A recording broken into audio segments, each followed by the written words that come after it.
안녕하세요. 저는 노원역 근처에서 게장집을 운영하고 있는 50대 여성입니다.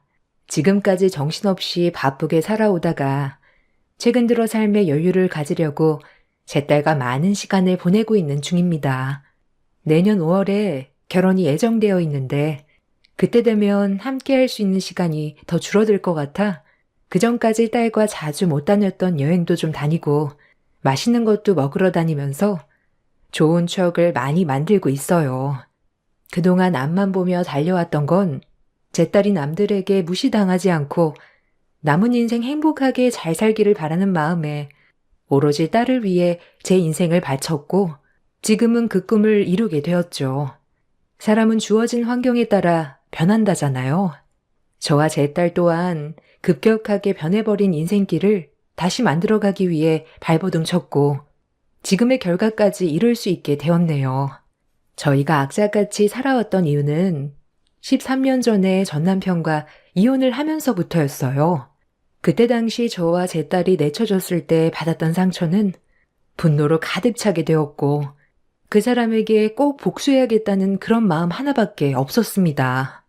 제 딸은 13년이 지났는데도 그날의 아픔을 지울 수가 없는지 아직까지도 악몽에 시달리고 있습니다.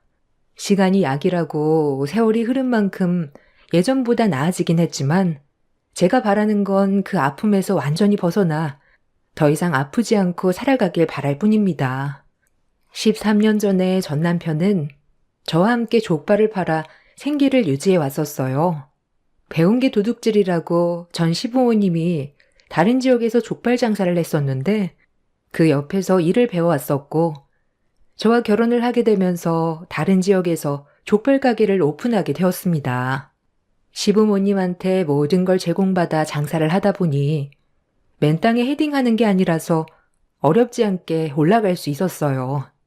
저 같은 경우 남편과 결혼을 하기 전에 의류 매장에서 판매업을 했었는데 가끔 동료 직원들과 함께 업무가 끝나고 족발을 먹으러 갔다가 남편의 대시로 만남을 가지게 되면서 연인이 되었고 결혼까지 이어져 살림까지 차렸던 거였어요. 누구나 그렇듯 불행한 길을 걷고 싶어서 결혼을 하는 건 아니잖아요.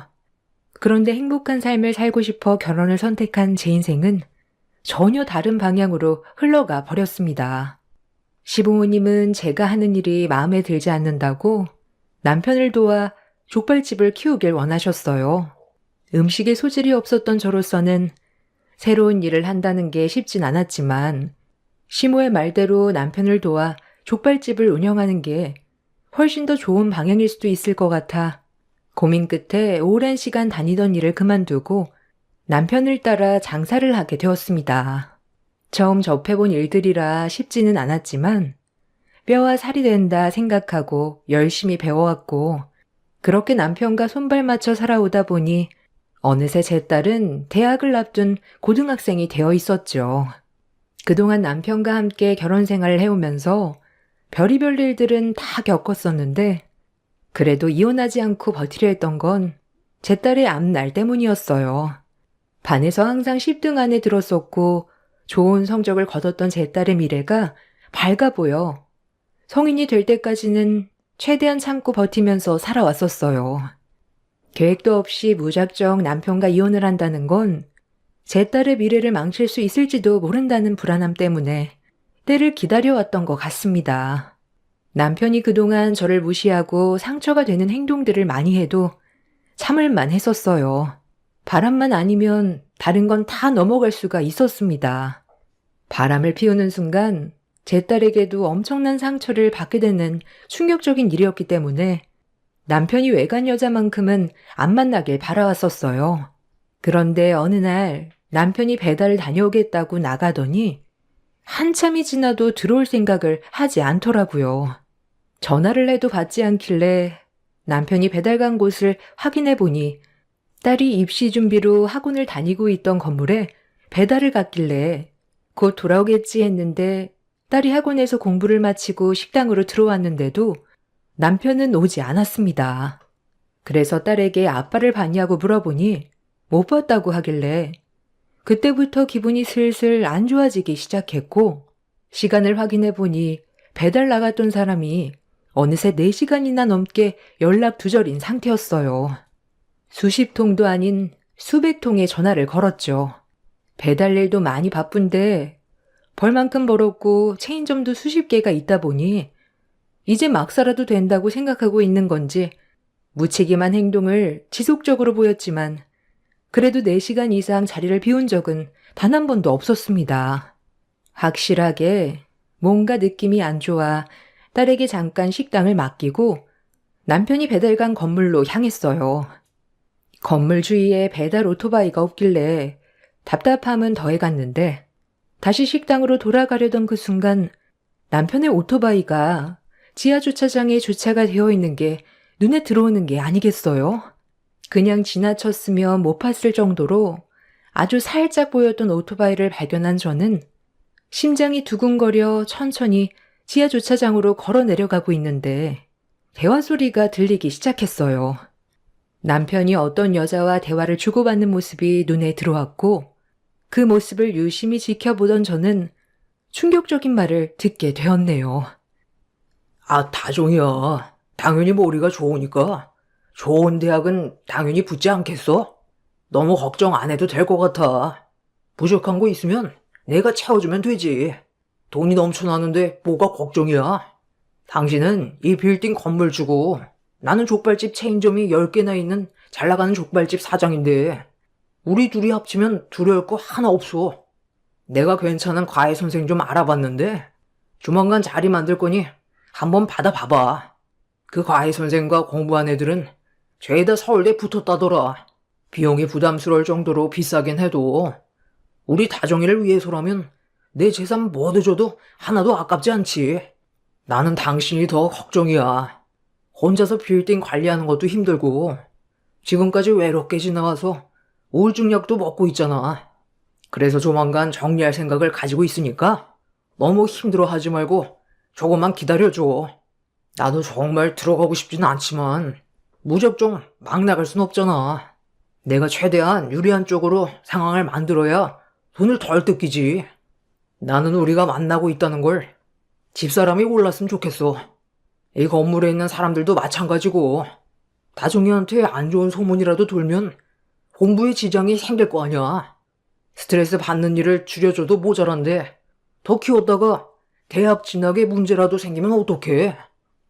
자기가 그런 것까지 생각할 줄은 몰랐어. 너무 내 생각만 한 것 같다. 우리 딸이 요즘 공부가 잘 안 풀리는지 많이 답답해하고 있는데 과외 선생까지 알아봐줘서 정말 고마워. 나도 최대한 참고 기다릴게. 우리 다정이한테 다시는 되돌아 없는 중요한 시기잖아. 내가 너무 붙잡아서 괜히 문제가 커지는 거 아니야? 나도 같이 있고 싶었으니까 옆에 있어준 건데 당신 탓은 아니지. 그건 내가 잘 둘러대면 돼. 여기 동네에 친구들이 얼마나 많은데. 다정이 집에 들어왔겠다. 어서 들어가봐. 설마 했는데 남편이 저 몰래 정말 바람을 피우게 될 줄은 몰랐어요. 남편은 오토바이에 시동이 걸리고 건물 밖으로 나가려고 하길래 서둘러 밖으로 나와 몸을 숨겼고 남편은 저를 발견하지 못했는지 곧장 식당으로 향했어요. 다른 건 다 참아도 바람만큼은 참을 수 없다고 몇 번이나 얘기했었는데 얼마나 오랜 시간 만났는지 둘이 나눈 대화를 봤을 때 이미 떼어놓을 수 없을 정도로 깊은 관계를 유지하고 있는 듯 보였네요. 너무 충격적인 상황을 겪게 된 저는 마음이 진정이 되지 않아 한참 동안 식당 주위를 맴돌았어요. 남편의 얼굴을 마주하게 되면 분노를 가라앉히지 못할 것 같아 최대한 진정이 될 때까지 밖에서 화를 삭혔습니다. 그렇게 어느 정도 정신이 되돌아왔을 때 식당 안으로 발을 들이자 제 딸은 함께 공부하는 친구들을 초대해 같이 밥을 먹고 있었어요. 남편은 아무렇지도 않은 듯 의자에 앉아 신문을 쳐다보고 있었습니다. 좀 전까지만 해도 다른 여자한테 사랑의 표현을 아낌없이 하던 남편이 제 앞에서 연기하는 모습을 보니 이가 갈리더라고요. 제 딸이 옆에 없었다면 벌써 얼굴에 손을 수십 번도 아닌 수천 번은 올렸을 것 같습니다. 남편은 상간녀와 대화를 나눌 때 따뜻했던 목소리와는 다르게 저에게는 눈도 안 마주치고 술 약속이 잡혀 있다며 일찍 식당 일을 마무리해야 되겠다면서 저에게 식당 정리를 시켰어요. 저도 장사할 기분이 아니라서 행주를 남편의 얼굴을 향해 집어던진 뒤 종업원들과 마감 정리를 했어요. 그렇게 가족 모두 집으로 돌아온 뒤 제 딸은 또다시 공부에 열중을 했고 남편은 외출 준비를 하길래 잠깐 대화 좀 하자고 거실로 불렀어요. 제 말이 끝나자마자 시계를 쳐다보던 남편은 용건만 간단히 하라더군요. 용건만 간단히 해. 나 지금 약속 시간 늦었거든? 지금 기분이 상당히 안 좋은데도 많이 참고 있는 중이니까 내 심기 건들지 말고 빨리 말해.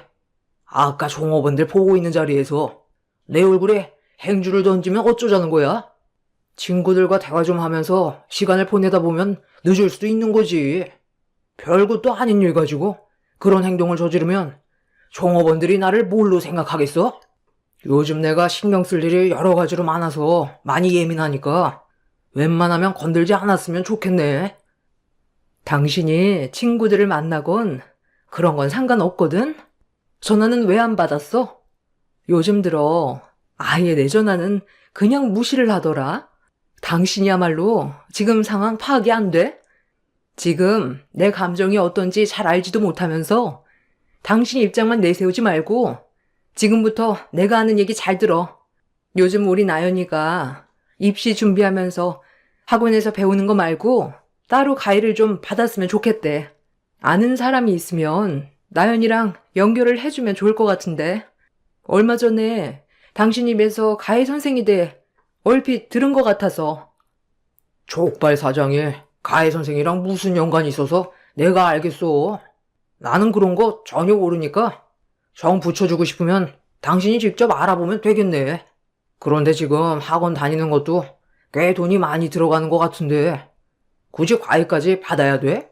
그냥 학원 다니라고 해. 머리 좋은 애들은 학원도 안 다닌다더라. 그래서 알고 있는 가해 선생이 없다는 거야? 확실한 거지? 내가 알기론 당신이 꽤 유명한 가해 선생을 알고 있었던 것 같은데. 당신은 나연이가 잘 되는 걸 보고 싶지 않나 봐. 저렇게 열심히 하는데 뭐라도 해줘야 되는 거 아니야? 돈을 버는 이유가 뭐야? 하나뿐인 외동딸 건사 잘해서 나연이가 좋은 대학 가기 위해 우리가 열심히 돈 버는 거 아니야? 그런데 학원비도 아깝고 가외는 꿈도 꾸지 말라는 거야? 지금 내가 얼마나 많이 참고 있는지 알기나 해? 나가서 술 퍼먹을 생각하지 말고 자식을 위해 어떤 길을 만들어줘야 할지 고민 좀 해. 술이 인생에 도움이 된다고 생각해?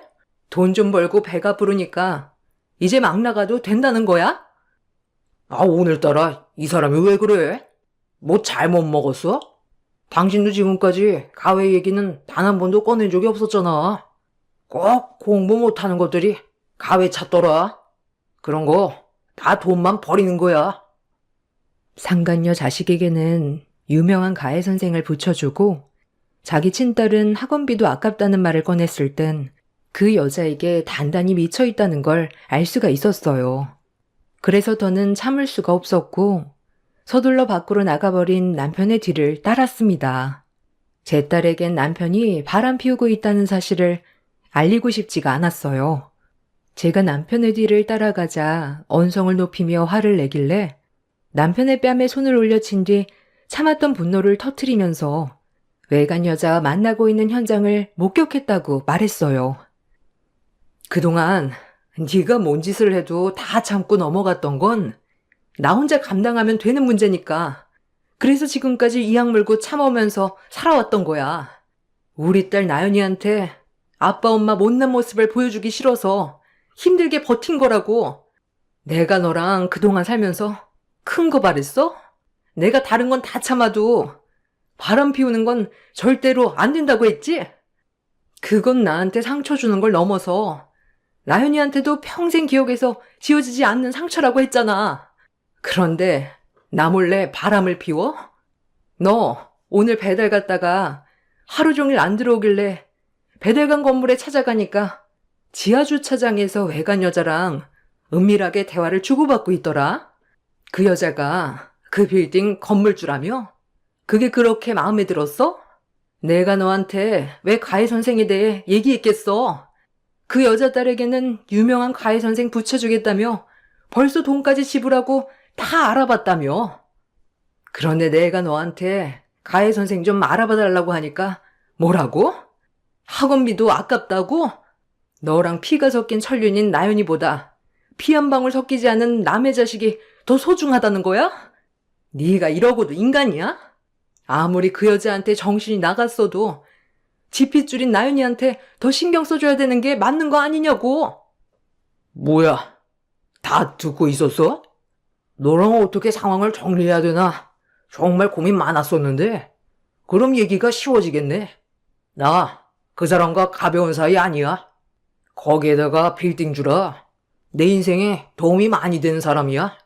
그래서 그 사람 딸에게 가해 선생까지 알아봐 붙여준 것도 내가 이득이 되기 때문에 그런 거지.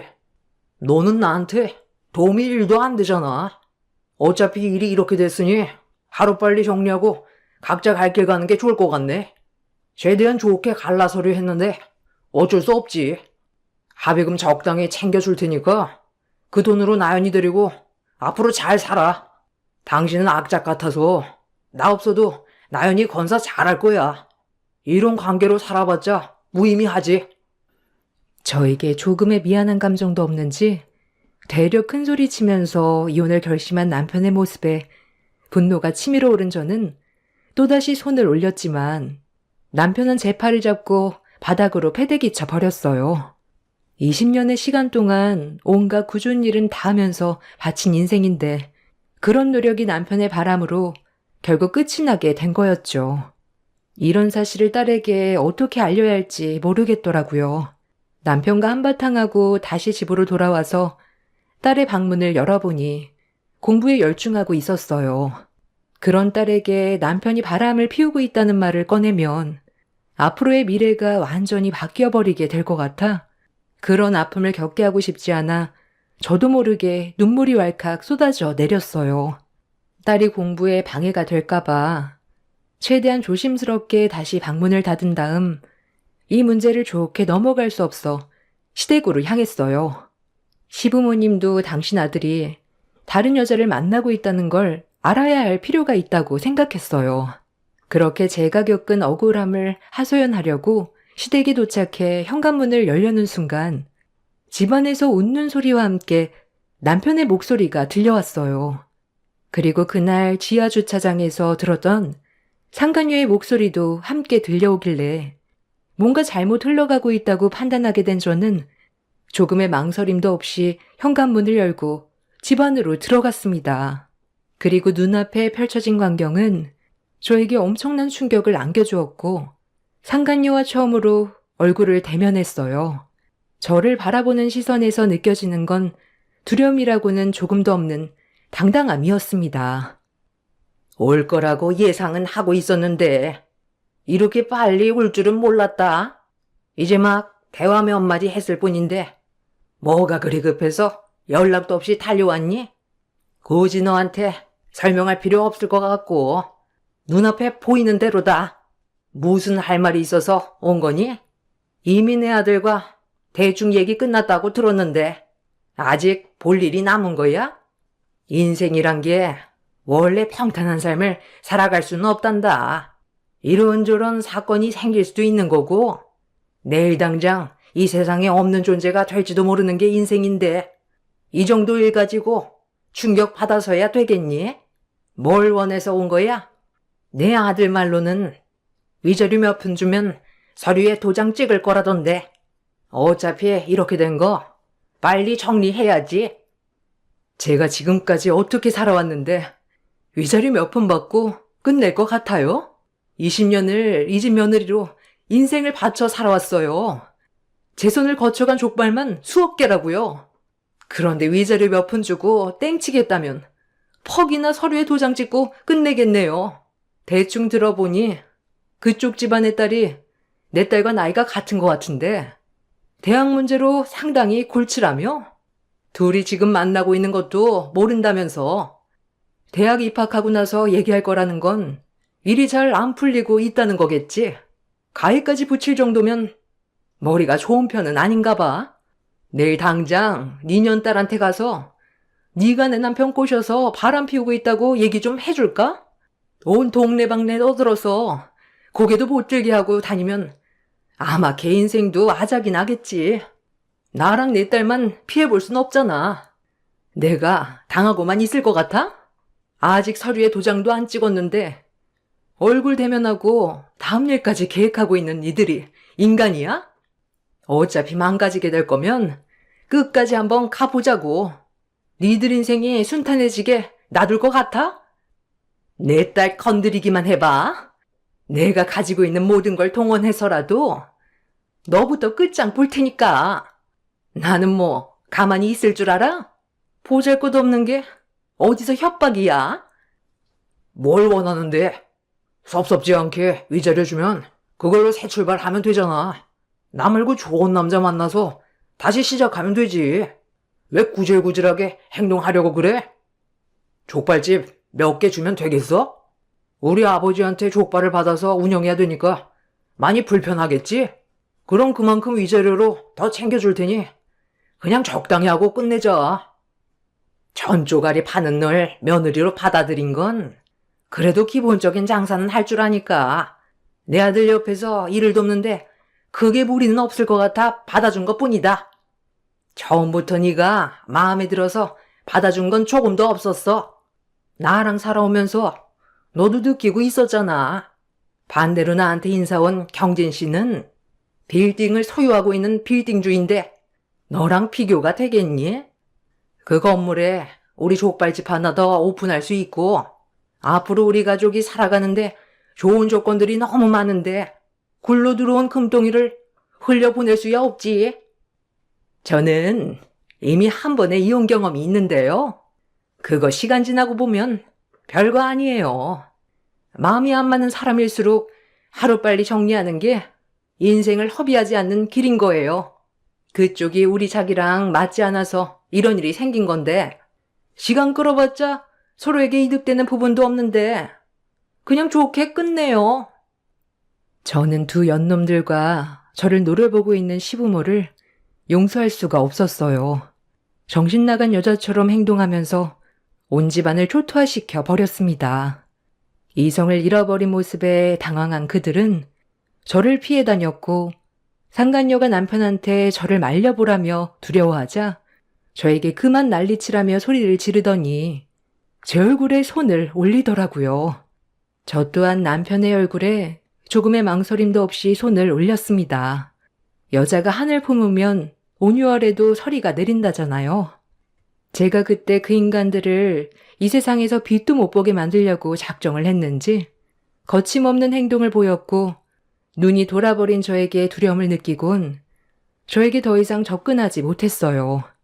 건들면 자신들이 잘못될 수도 있다는 걸 느끼고 있었던 거였죠.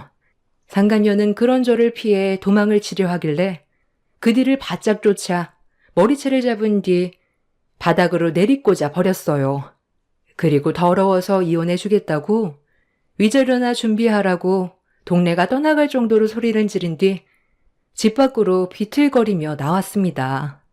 너덜너덜해진 상태가 되어버린 저는 그 자리에 주저앉아 눈물을 쏟아낸 뒤 목욕탕으로 향했어요. 그대로 집에 들어가면 제 딸이 놀랄까봐 헝클어진 머리와 붉어진 눈을 보여주고 싶지가 않아 목욕탕에서 씻고 나온 모습으로 집으로 들어갔습니다. 곧 제 딸도 알게 되겠지만 아무것도 모르는 딸에게 마음의 준비도 없이 충격을 받게 하고 싶지 않아 이혼 서류에 도장을 찍었을 때 그때 얘기하려고 했어요. 그리고 딸 앞에서 눈물을 보이고 싶지도 않았습니다. 공부하는 것만도 힘들고 벅찬데 이런 문제로 딸에게 걱정을 안겨주고 싶지가 않았어요. 그렇게 아무렇지도 않은 듯 다음날 평소처럼 행동하면서 식당에 나와 장사를 했고 남편이 밖에서 기다리고 있길래 그 뒤를 따라 법원으로 향했습니다. 그렇게 이혼 서류에 도장을 찍고 저희는 남이 될 준비를 하게 되었죠. 마음 같아선 소송으로 가고 싶었지만 제 딸이 중요한 시기인 만큼 조용하게 처리하고 싶었어요. 그래서 상간녀한테도 위자료만 받기로 결정을 내렸습니다. 그렇게 법원에서 헤어진 뒤 딸이 학원에서 끝날 시간이 된 것 같아 같이 저녁이나 먹으려고 학원으로 향하던 도중에 충격적인 광경이 눈에 들어왔고 저는 너무 놀라 택시에서 내리자마자 발을 동동 굴렀습니다. 상간녀의 빌딩이 화재로 불이 나고 있었고 사람들이 건물 안에서 급하게 대피를 하고 있었어요. 그리고 때마침 소방대원들이 도착해 화재가 난 건물 안으로 진입을 하려는데 바로 그때 건물 안에서 얼굴이 검게 그을러진 상태로 제 딸을 안고 나오는 남편과 마주치게 되었습니다. 안도의 한숨도 잠시. 그런데 남편 품에 안겨있던 학생을 유심히 보니 제 딸이 아닌 다른 여학생이 아니겠어요? 그리곤 뒤이어 상간녀가 울면서 뛰어오더니 남편 품에 안겨있던 여학생을 끌어안으면서 어디 다친 곳은 없냐고 몸을 살펴주고 있었어요. 저는 남편한테 다가가 같은 건물 안에 있던 나연이는 어떻게 됐냐고 물어보는 순간 남편 입에서 걘 내 인생에 1도 보탬이 안 될 애라며 애비라는 놈이 그냥 두고 나왔다는 충격적인 말을 뱉었습니다. 그 말을 듣자마자 저는 화재가 난 건물 안으로 뛰어들었고 그런저를 소방대원들이 들어가지 못하게 막아섰어요. 무턱대고 들어가면 화재 연기로 인해 저까지 위험해진다며 소방대원을 믿고 구조가 될 때까지 기다리라는 말에 땅을 치며 오열을 했고 남편이 상간녀의 딸을 걱정하는 모습이 눈에 들어오는 순간 남편의 멱살을 잡고 난리를 쳤어요. 제 딸에게 문제가 생기면 그땐 절대로 가만두지 않겠다고 온갖 욕을 퍼부어 댔습니다. 저는 제 딸이 제발 무사히 살아 돌아오길 간절히 바랬어요. 아무 일 없이 살아 돌아오는 것 말곤 바라는 건 아무것도 없었습니다. 그렇게 화재가 난 건물을 하염없이 바라보며 눈물을 흘리고 있던 그때 소방대원이 사람들을 구조해 오기 시작했고 한 소방대원의 품에 제 딸이 정신을 잃은 채 안겨 있었습니다. 급하게 달려가 상태를 확인해 보려고 했는데 서둘러 응급실로 가봐야 할 것 같다면서 구급차에 올려 태웠고 저도 그 뒤를 따랐어요. 그렇게 병원에 도착한 뒤 딸의 검사가 시작이 되었는데 천만다행히도 몸에는 큰 문제는 없었습니다. 몇 시간 뒤 정신을 차린 딸을 보자마자 눈물을 쏟아낸 저는 괜찮냐고 물어봤는데 딸의 입에서 나온 한마디에 엄청난 충격을 받아 온몸이 떨려왔어요. 화재 당시 남편이 학원으로 달려들어왔는데 제 딸과 상간녀의 딸 앞에서 조금의 고민도 하지 않고 상간녀의 딸을 안고 밖으로 뛰쳐나갔다는 말을 꺼냈습니다. 제 딸은 그 학생이 상간녀의 딸인지 모르고 있는지 그 학생이 누구길래 친딸을 버리고 갈 정도였냐며 눈물을 쏟아내었어요. 저는 딸에게 더 이상 숨길 수 없어 그동안 제가 겪어왔던 모든 걸 털어놨어요. 그리고 그 말을 듣게 된 제 딸도 많은 충격을 받았는지 아빠에게 많은 상처가 분노로 변해 절대로 용서하고 싶지 않다면서 제 품에 안겨 쉬지 않고 눈물을 쏟아내었네요.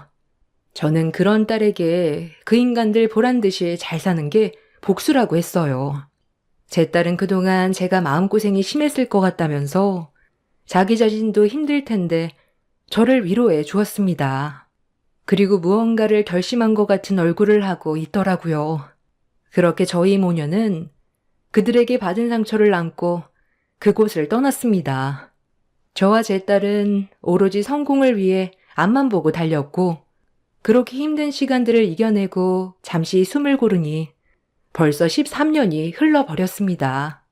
저는 지긋지긋한 족발집을 이어가지 않고 게장집을 차렸어요. 족발이 느끼한 감이 있어 반찬으로 게장도 같이 나갔었는데 매번 오시는 손님들이 제 게장이 맛있다면서 따로 식당을 차려도 될 정도라고 만족해 하셨습니다. 게장만 먹으려고 오시는 분들이 계실 정도였으니까요. 그렇게 시작하게 된 게장집은 생각 이상으로 잘 되었고 체인점까지 낼 정도로 빠른 성장을 이루었습니다. 그런데 무작정 딸의 뒷바라지를 위해 달려오다 보니 제 몸을 돌볼 시간이 부족했는지 몸에 이상 증세가 하나둘 나타나기 시작했습니다. 그래서 정밀 검사를 받아봤는데 갑상선 암이라는 진단을 받게 되었어요. 담당 의사 말로는 심각할 정도로 상태가 안 좋은 건 아니라서 치료만 잘 받으면 정상 생활이 가능하다는 말에 저는 적극적으로 치료를 받았어요. 바쁘게 살아온 만큼 이제야 한숨 돌릴 수 있었고 여유 있는 삶을 살려고 했는데 암 때문에 제 인생의 마지막 페이지를 작성하고 싶지 않았습니다. 그렇게 병원에 입원해 수술을 받고 안정을 취하고 있는데 옆 병실에서 오열하는 목소리가 제가 있는 병실에까지 들려왔어요. 상황이 많이 안 좋았는지 울음소리는 끊이지 않고 있었습니다. 그리고 병실 문을 열면서 딸이 들어오려던 순간 제 딸의 손을 낚아채 누군가가 끌어들였고 제 딸에게 소리치며 살려달라고 목소리를 높여 화를 냈어요. 그 광경을 목격한 저는 당황해서 몸을 일으켜 밖의 상황을 확인해 보기 위해 병실 문을 급하게 열었습니다. 그런데 눈앞에 제 딸의 손을 잡고 애원하는 사람의 얼굴을 보자마자 조금의 고민도 하지 않고 손부터 날아갔어요. 머리채를 잡힌 그 사람은 10년 전에 저와 제 딸의 인생을 망쳐버린 전시모와 그의 가족들이었습니다.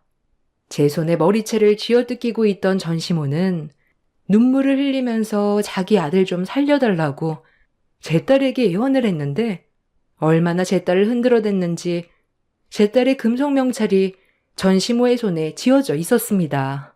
제 딸은 자기가 담당 의가 아니기 때문에 도와줄 수 없다며 고개를 돌렸고 전시모는 그런 제 딸을 보며 무릎을 꿇었습니다. 내가 왜 너를 설득시키려 하겠니? 담당 의사 선생님께서 너랑 결혼을 약속한 예비 신랑이라면서 아까 네가 담당 의사와 대화하는 거 전부 다 들었다. 그 의사가 나이는 젊은데 암 수술을 그렇게 잘한다면서 내가 소문 듣고 여기까지 왔는데 수술을 거부하면 내 아들, 아닌 너희 아빠는 어떡하니? 저는 모르는 일이에요. 그리고 제 인생에 아빠는 원래 없었어요. 저는 이미 불타는 건물에서 그 사람에게 한 번 죽었어요. 건물 밖에서 나왔을 땐 제 앞에 저희 엄마밖에 없었는데 이제 와서 아빠 타령하면 제 마음이 열릴 것 같아요? 그리고 방금도 설명드렸지만 저는 소아과 담당 전문의지 암 전문의가 아니에요. 그리고 수술을 할지 말지 결정하는 건 담당 의사 몫이잖아요? 저는 아무 말도 안 했는데 왜 이러시는지 모르겠네요. 여긴 병원이고 보는 사람도 많으니까 그만 소란 피우고 다른 병원 알아보세요. 여기 말고도 암을 치료할 수 있는 곳은 상당히 많거든요. 엄마, 이제 그 손 놓으세요. 저런 사람들 때문에 엄마 손 더러빌 필요 없어요. 내가 다른 병원 안 가봤겠니? 다 돌아다녀 봤는데 가망이 없다더라. 시간은 계속 가고 내 아들은 점점 힘들어하는데 뭐라도 해봐야 할 거 아니니? 내 전 재산 전부 다 줄 테니까 내 아들, 아니 네 애비 좀 살려줘라. 뭐든 다 한다니까. 자, 이 할미가 무릎까지 꿇은 걸로 부족하면 너희들 앞에 내가 엎드리마. 그러니 제발 우리 아들 좀 살려다오.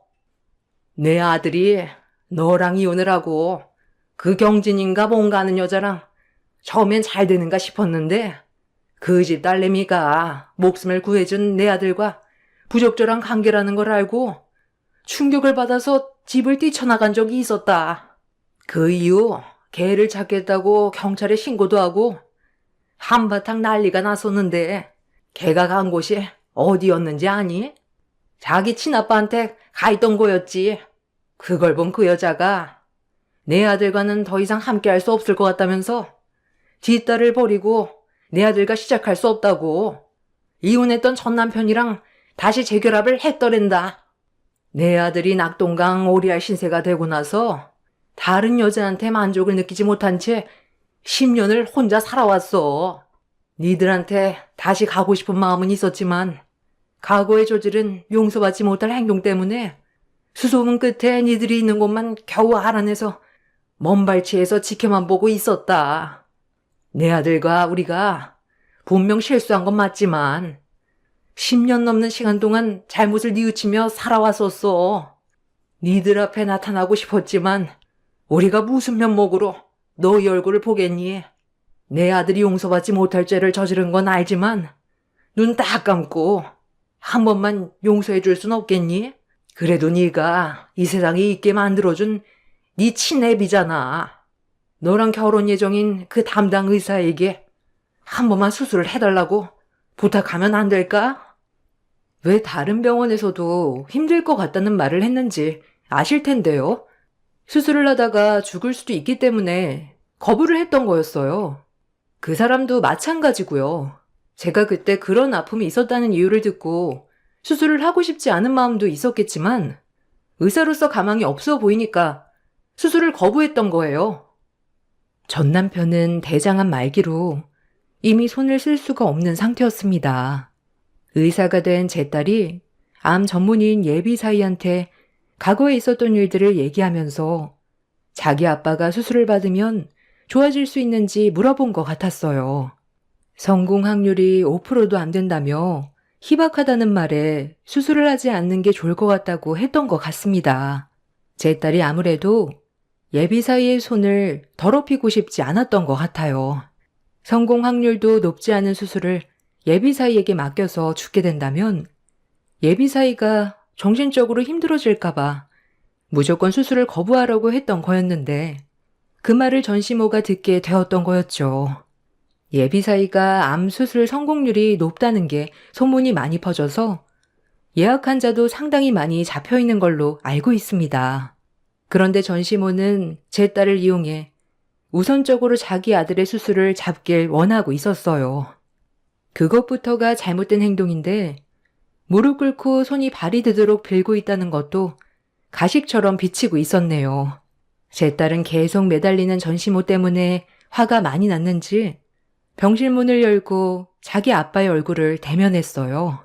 그리고 딱 한마디 한 뒤 병실 문을 닫고 나왔습니다. 살 날이 얼마 남지도 않았는데 명을 재촉하기보단 남은 명줄 부여잡고 최대한 고통스럽게 버티면서 저와 딸에게 했던 과거의 행동에 대해 숨이 멎을 때까지 뉘우치다가 눈을 감으라며 평생 용서할 수 없다고 했어요. 학원에서 불이 났을 때 건물 안으로 들어온 자기 아빠를 보고 손을 뻗었지만 옆에 있던 상간녀의 딸을 안고 조금의 망설임도 없이 화재로 뒤덮인 불길을 빠져나간 걸 평생 잊지 못한다면서 가망 없는 수술로 예비 신랑이 손을 더럽히고 싶지 않다고 소리를 지른 뒤 병실 문을 닫아 버렸습니다. 전시모는 자기를 낳아준 아빠한테 어떻게 그럴 수 있냐고 울면서 매달렸지만 강하게 뿌리친 뒤 뒤돌아섰고 그렇게 전 남편은 저희 모녀에게 과거의 행동에 대해 미안했다며 눈물을 보이곤 수술을 받지 못한 채 다른 병원으로 옮겨지게 되었습니다. 제 딸에게 많이 힘들지 않냐고 물어봤는데 화재가 났을 때 자기를 버리고 갔던 아빠의 뒷모습을 아직까지 잊지 못한다면서 후회는 없을 거라며 더 이상 아무 말도 하지 않았어요. 그리고 그날이 있고 얼마 뒤 전 남편이 세상을 떠나게 됐다는 소식을 접하게 되었습니다. 한 번뿐인 사람 인생, 본인이 하고 싶은 대로 막 살다가 떠난 전 남편이 떠났는데도 저는 아무런 감정에 동요도 안 생기더군요. 그만큼 저와 제 딸이 받은 상처는 말도 못했고 지금도 그때의 기억이 문득 떠오를 때면 이가 바득바득 갈리니까요. 하지만 지금은 그 사람이 떠난 뒤 오히려 속이 더 편합니다. 저와 딸을 버린 그 끝이 결국 죽음이었으니까요. 저도 힘든 시간을 보내온 만큼 갑상선암 수술 이후 몸이 예전 같진 않지만 그래도 딸과 함께 있는 지금의 시간이 너무 소중하고 행복합니다. 이제는 저도 삶의 여유를 가지고 살아가려고요. 딸이 결혼하는 모습도 봐야 하고 이쁜 손주도 안아보고 싶습니다. 제 긴 사연을 들어주신 여러분들께서도 인생을 살면서 어떠한 결정을 내리는 순간이 올 때는 신중하시고 가정을 꾸리신 분들은 가족을 위해서 모든 걸 결정하시길 바랍니다. 후회 없는 삶들을 사시고 여러분들의 마지막 페이지는 해피엔딩으로 마무리하셨으면 좋겠네요. 감사합니다. 안녕하세요. 돌쟁이 아이를 키우고 있는 30대 주부입니다. 엄마가 된 지 저도 1년이 되었네요. 그동안 정말 초보 엄마라 고민도 많았고 걱정도 많았는데 무사히 아이가 돌이 지났다는 것에 감사하고 있답니다. 부모가 되고 나니 전보다 생각의 깊이가 깊어진 것 같아요. 전에는 전혀 생각하지도 않았던 것들을 생각하게 되고 감사하게 되는 것 같습니다. 사실 아이를 낳기 전까지 참 우여곡절이 많았는데 그 얘기를 여러분들과 한번 나눠보려고요. 남편은 시골 촌구석에서 도시까지 혼자 힘으로 올라온 대단한 남자랍니다. 전교생이 몇 명 없는 시골 촌학교에서 시내 고등학교로 진학을 했고 서울 지역 대학까지 나왔어요. 거기다가 누나가 셋이라 처음에는 집에서 애지중지하는 아들인 줄 알았는데 생각보다 연애를 할 때 남편이 시댁 얘기를 잘 안 하더라고요. 부모님이며 누나들 얘기까지 별다른 말도 없었고 그렇다고 남편에게도 연락이 자주 오진 않았던 것 같아요. 결혼을 할 때도 마찬가지로 시댁 식구들은 자기 집만한 곳 없다며 우리들만 잘 살면 된다고 말을 하셨죠. 올케, 우리 집이 시골이라서 깜짝 놀랐지? 아마 누나도 셋이고 아들 하나 있으니까 엄청 아들 귀한 집이라고 생각을 했을 텐데 전혀 그런 거 걱정 안 해도 돼. 우리 집 그런 쾌쾌 묵은 고지식한 옛 생각 가지고 있는 집 아니니까. 올케 현욱이가 잘 못하면 나한테 말해. 제가 어릴 적부터 무뚝뚝하고 생각을 말 안 해가지고 우리도 답답할 때가 많아. 그럴 때 나한테 말하면 내가 혼쭐을 내줄게. 맞아. 올케 걱정할 거 하나도 없어. 우리 집은 엄청 쿨한 집안이야. 엄마 아빠도 농사 지으시느라고 바쁘고 본인들 살 길 찾느라 바쁘셔. 오죽하면 명절에도 다들 정신없다고 오지 말라고 하시겠어. 아들 하나 있다고 해서 모든 집이 아들 우쭈쭈 하는 건 아니니까 걱정하지 마. 그리고 요즘 세상에 아들 하는 집안이 어디 있겠어. 안 그래? 그래. 올케는 시집 잘 오는 거라니까. 원래 우리 집 누나 셋에 시골 촌집이라고 해서 분위기도 개판일 거란 말도 많은데 전혀 안 그래.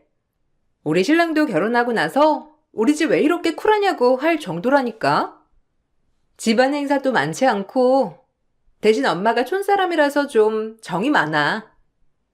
이것저것 퍼주는 거 좋아해서 아마 채소나 과일 이런 건 올케 돈으로 사 먹을 일은 없을 거야. 그런 것만 잘 받아주면 우리 집은 뭐 크게 불편한 건 없지 뭐. 실제로 결혼을 해보니 시댁 식구들은 다 일을 하고 있어서 항상 바빴어요. 신우들도 다 결혼을 해서 본인 가정 챙기느라 바빴고 시부모님도 농사를 지으시니 바쁘셔서 신혼집에 불시에 오시거나 연락을 계속 하시는 일은 없었죠. 처음 결혼했을 때는 보기보단 쿨한 시집이다 생각을 했는데 그런 생각이 확 바뀌게 된 이유가 있었죠. 결혼을 하고 나서 시부모님은 시누이들이 말했던 것처럼 매번 채소와 과일들을 택배로 보내주셨어요. 처음에는 감사하게 받아 먹었는데 사실 점점 그 양이 감당이 되지 않더라고요. 남편에게 중간에서 말을 해달라고 했지만 어째 달라지는 게 없었어요. 아가, 이번에 택배 간 거 받았니? 일하느라 바쁘겠지만 그래도 요리는 직접 해서 먹어야 건강한 거 알지? 나는 우리 현욱이 어릴 때부터 죄다 내 손으로 직접 밥해서 먹였어. 요즘 그 애들 많이 먹는 그런 불량 음식들 말고 오로지 다 내가 손으로 직접 하나하나 반찬해서 먹였다고. 그래야 건강하고 아픈 곳 없는 거야. 채소들 그거 무농약으로 정성스럽게 키운 거니? 하나도 버리지 말고 먹어라. 어머님, 감사해요. 근데 저희가 집에서 밥을 잘 안 먹어서요. 평일에도 저녁까지 회사에서 먹고 오니까 좀 많이 남아요. 어머님, 아버님 고생해서 농사 지으신 채소들인데 이렇게 남기는 게 너무 아까워서 그러는데 저희 이제 그만 보내주셔도 돼요. 식구도 저희 둘뿐이라서 많이 먹지 않아요. 너무 감사한데 어머님께서 애쓰게 보내주신 거 다 못 먹으니 죄송하고 아까워서 그래요. 아까우면 먹어야지.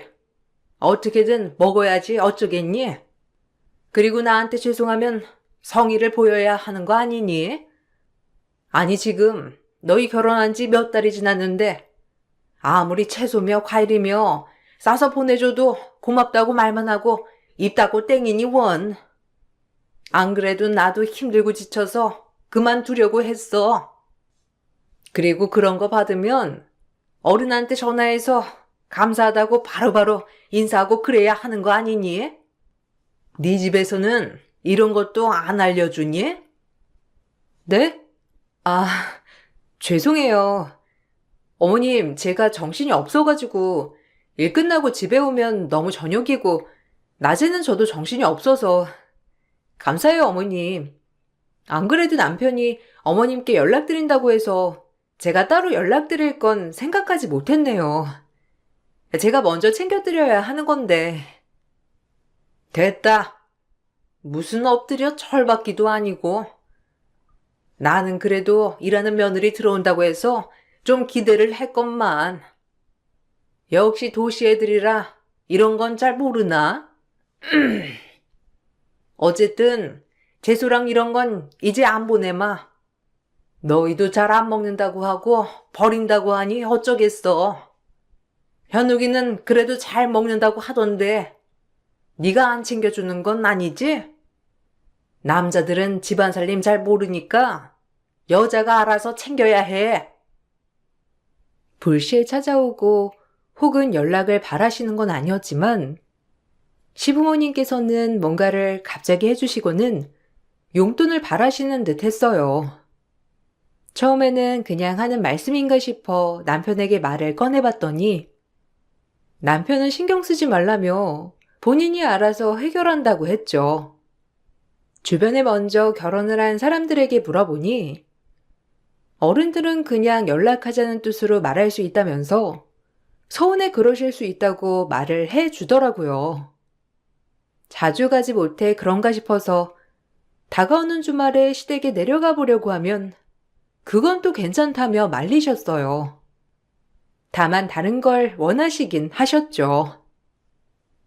어머님, 이번 주말에 남편이랑 한번 내려갈까 하는데 시간 괜찮으세요?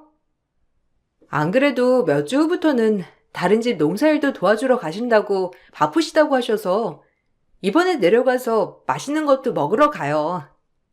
남편도 마침 딱 이번 주말에 시간 된다고 해서요. 어머님, 아버님 괜찮으시면 주말에 남편이랑 같이 내려가 보려고요. 괜찮으시죠? 형님들한테도 제가 연락할게요. 주말에? 아니야. 굳이 여기까지 왜 오려고? 기름값 아깝게. 그리고 밖에 나가서 먹어도 맛도 없고 돈이나 쳐쓰고. 나는 그런 거 별로야. 애들 다 모여 북적거리는 것도 정신없고. 그냥 주말에 내려오지 말고 쉬고.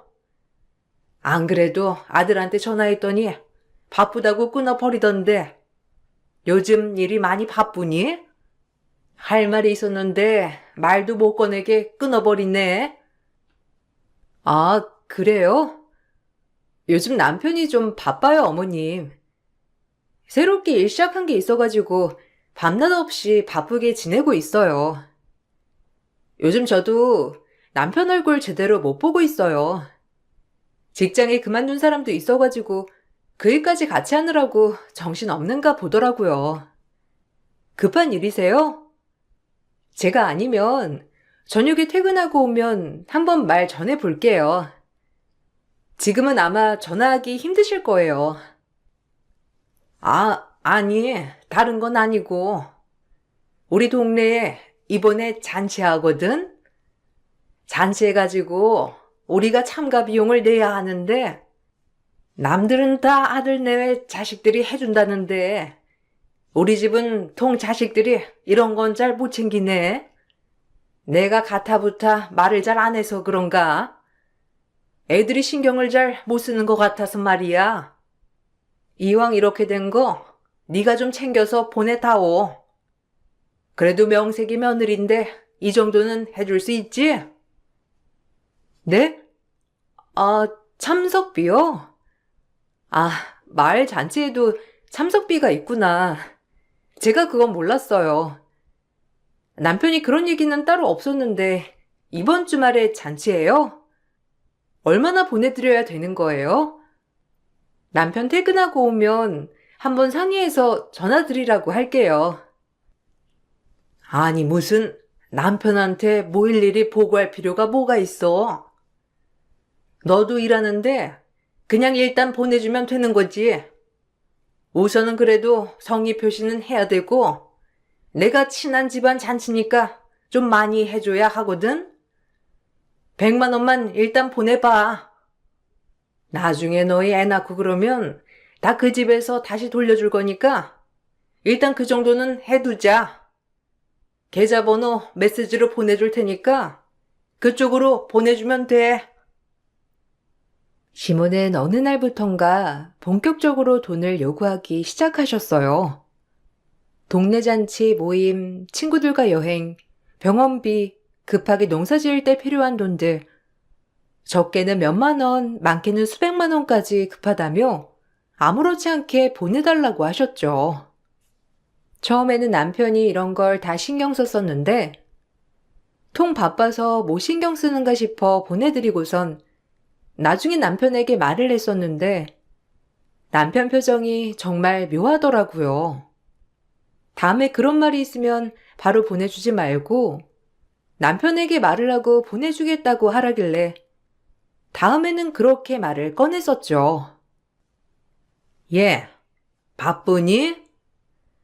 너희 저번에 무슨 저금 넣는다고 한 거 있지? 그거 좀 잠깐 나한테 빌려줄 수 있니? 아니, 옆집 지영이네 알지? 엄마랑 친한 아줌마네. 거기 아들이 암에 걸려가지고 급하게 수술비가 필요하대. 그래도 동네 사람인데 좀 도와줘야지. 너희 지금 당장 그 돈 필요한 거 아니잖아. 그거 좀 나한테 보내줘. 내일 당장 수술해야 한다는데 어쩌겠어.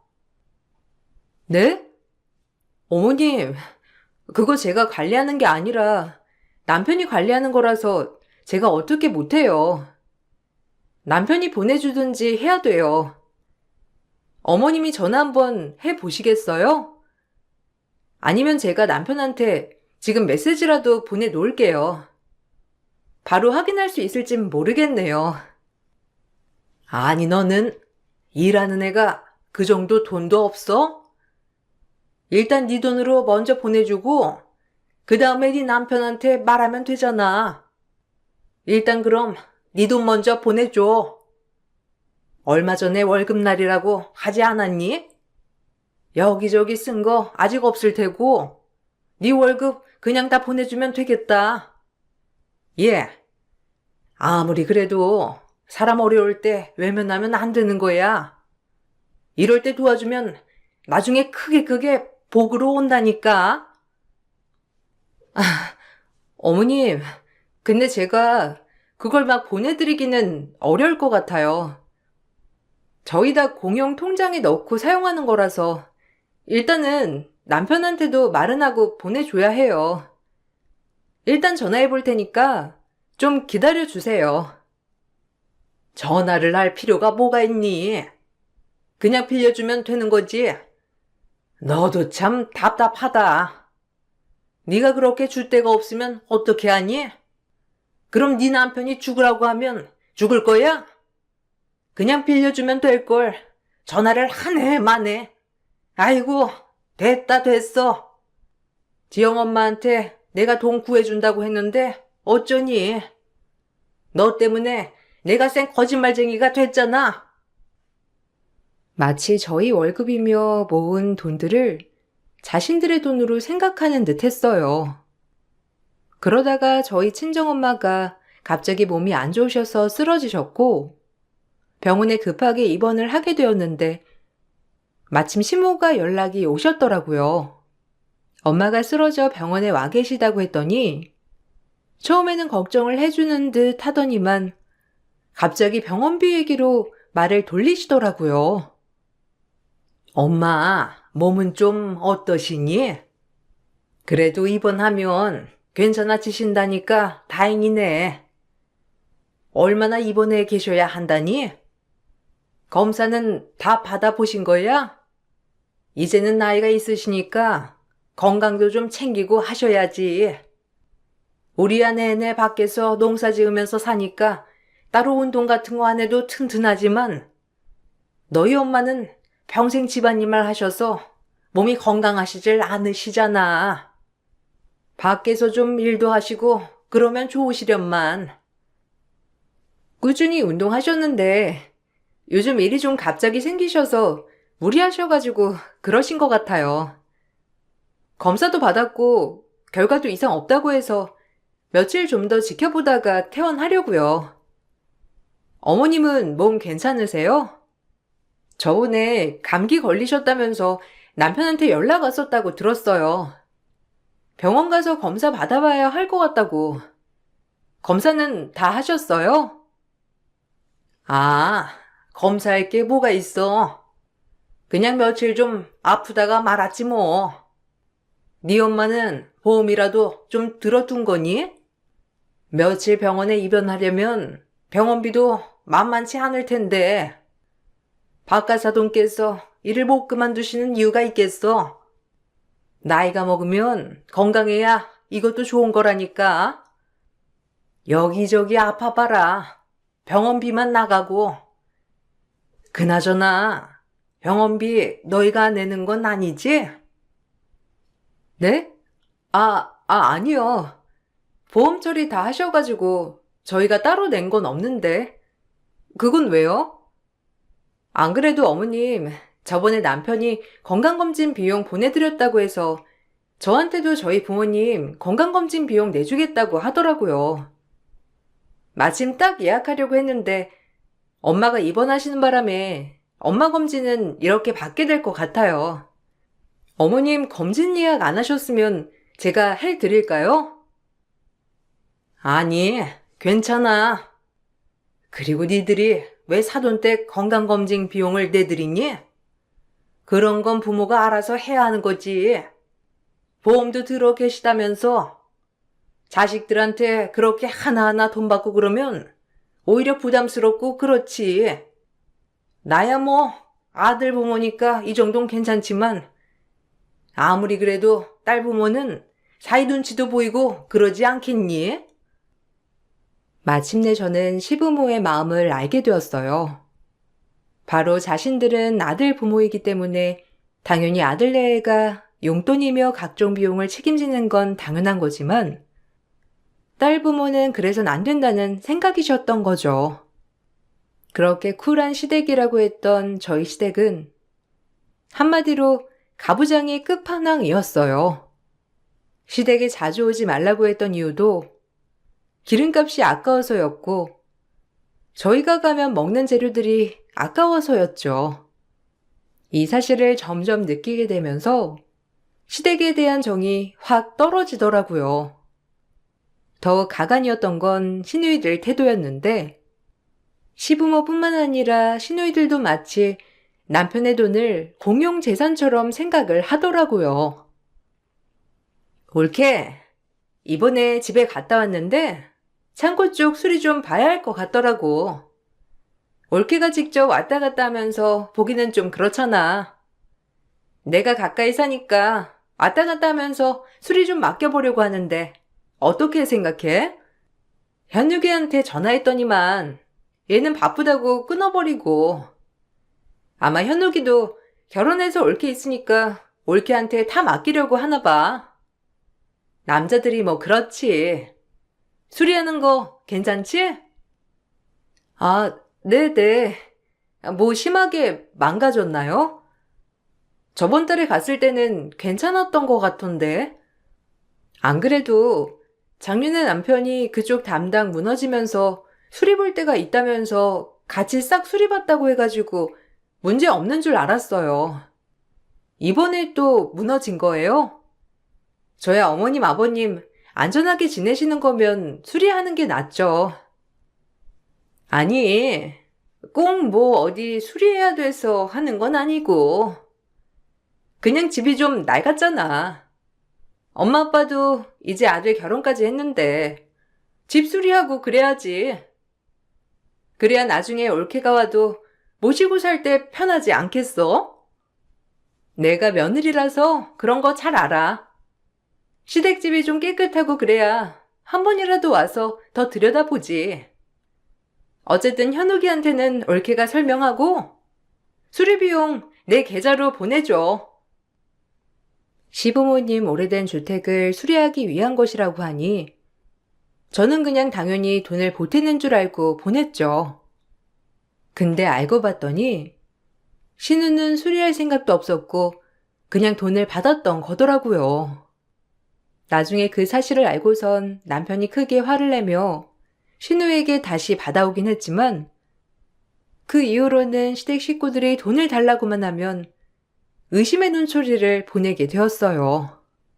그럴 때면 시댁 식구들은 자신들을 오해한다면서 더 난리였었죠. 남편이 그나마 중간에서 막아주려고 무던히 애를 썼지만 남편이 화를 낼 때는 조심하다가 조금 시간이 지나면 다시 아무렇지 않게 돈을 요구하는 바람에 전 너무나 정신이 없었어요. 그래도 남편은 저에게 다른 어떤 사람들보다 잘해줬기 때문에 남편만 보며 꾹꾹 참았어요.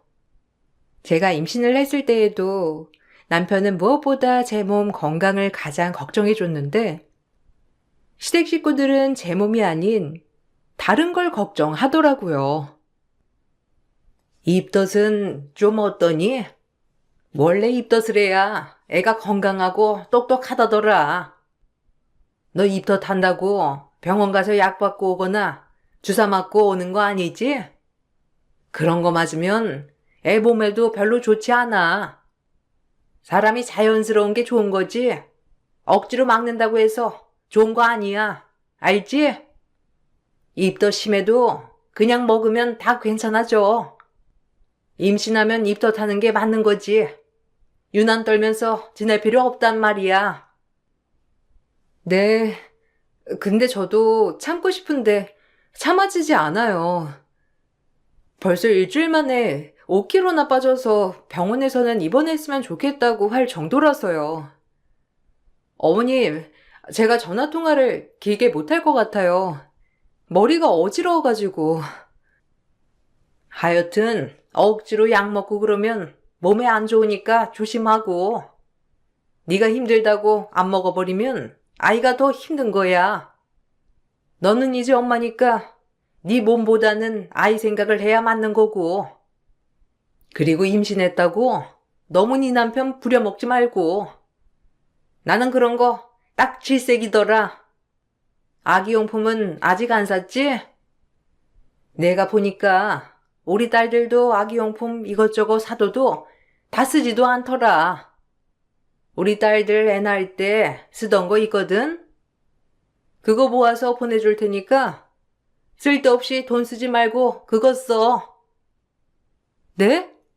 어머님, 형님들 출산하신 지 거의 10년인데 아직도 남아있을까요? 그래도 몇 개는 좀 사두긴 해야 할 것 같은데요. 형님들이랑 통화하면서 저도 필요한 거 받아다가 쓸게요. 너무 걱정하지 마세요. 아 참, 그리고 산후조리 하는 거 조리원 갈 생각 하는 거 아니지? 그거 다 헛간데 돈 쓰는 거니까 그 돈 아껴서 날 줘. 산후조리 필요하면 내가 해주마. 나는 옛날에 애들 낳고 일주일 만에 바깥로 나갔어. 그런 나도 지금까지 아픈 곳 없이 쌩쌩한데 너는 더 건강하지. 좋은 세상에 태어나가지고. 쓸데없는데 돈 쓰지 말고 그 돈 쓰려고들랑 날 줘. 알았지? 시부모님은 혹여라도 아이 임신하며 이것저것 돈을 쓸까봐 매번 전화하셔서 물어보셨죠. 남편에게는 말도 꺼내지 못하시면서 매번 저에게만 전화를 하시고서는 애기용품을 뭘 샀는지, 산후조리원은 예약을 했는지, 자연분만을 할 것인지, 모유 수유를 할 것인지, 하나부터 열까지 다 물어보셨어요. 임신을 하고 나서 시댁 식구들의 관심이 더 커졌지만, 다행히 남편은 더 전적으로 제 편이 되어 주었어요. 그렇게 말리던 산후조리원도 예약을 해주고, 임신한 저 힘들까봐 가사 도우미까지 알아서 불러주곤 했죠. 남편만 본다면 가정을 위해 헌신하는 좋은 사람이었지만 시댁 식구들까지 생각을 하면 머리가 아파 미칠 지경이었어요. 어느 날은 시키지도 않은 택배가 문 앞에 산더미처럼 쌓여 있었는데 발신인은 시모였습니다. 어머님, 퇴근하고 이제야 봤는데 어머님 저한테 택배 보내셨어요? 이게 다 뭐예요? 열어보니까 애기 용품이던데 저 쓰라고 보내주신 거죠? 근데 여기저기 곰팡이도 있고 옷은 찢기고 오염된 것도 있어가지고 좀 정리를 해야 할 것 같아요. 이거 형님들 쓰시던 거예요? 아, 잘 도착했니? 그거 네 형님들 애 낳을 때 쓰던 것들이야. 안 버리고 잘 모아놨지? 예. 어차피 애 낳으면 여기저기 다닐 것도 아닌데 좀 오염되면 어떠니? 그냥 입히면 되는 거지. 그거 해봤자 심하지도 않고 곰팡이야 닦아내면 되는 거고. 락슨물에 푹 담갔다가 빨면 그거 다 깨끗하게 사라지니까 얼른 박스에서 꺼내가지고 락슨물 좀 뿌려둬라. 그리고 그거 애들 살 때 비싼 돈 주고 산 거거든? 그래도 아무리 가족이라도 공짜로 얻어다 쓰면 아이한테 복 안 가는 거 알지?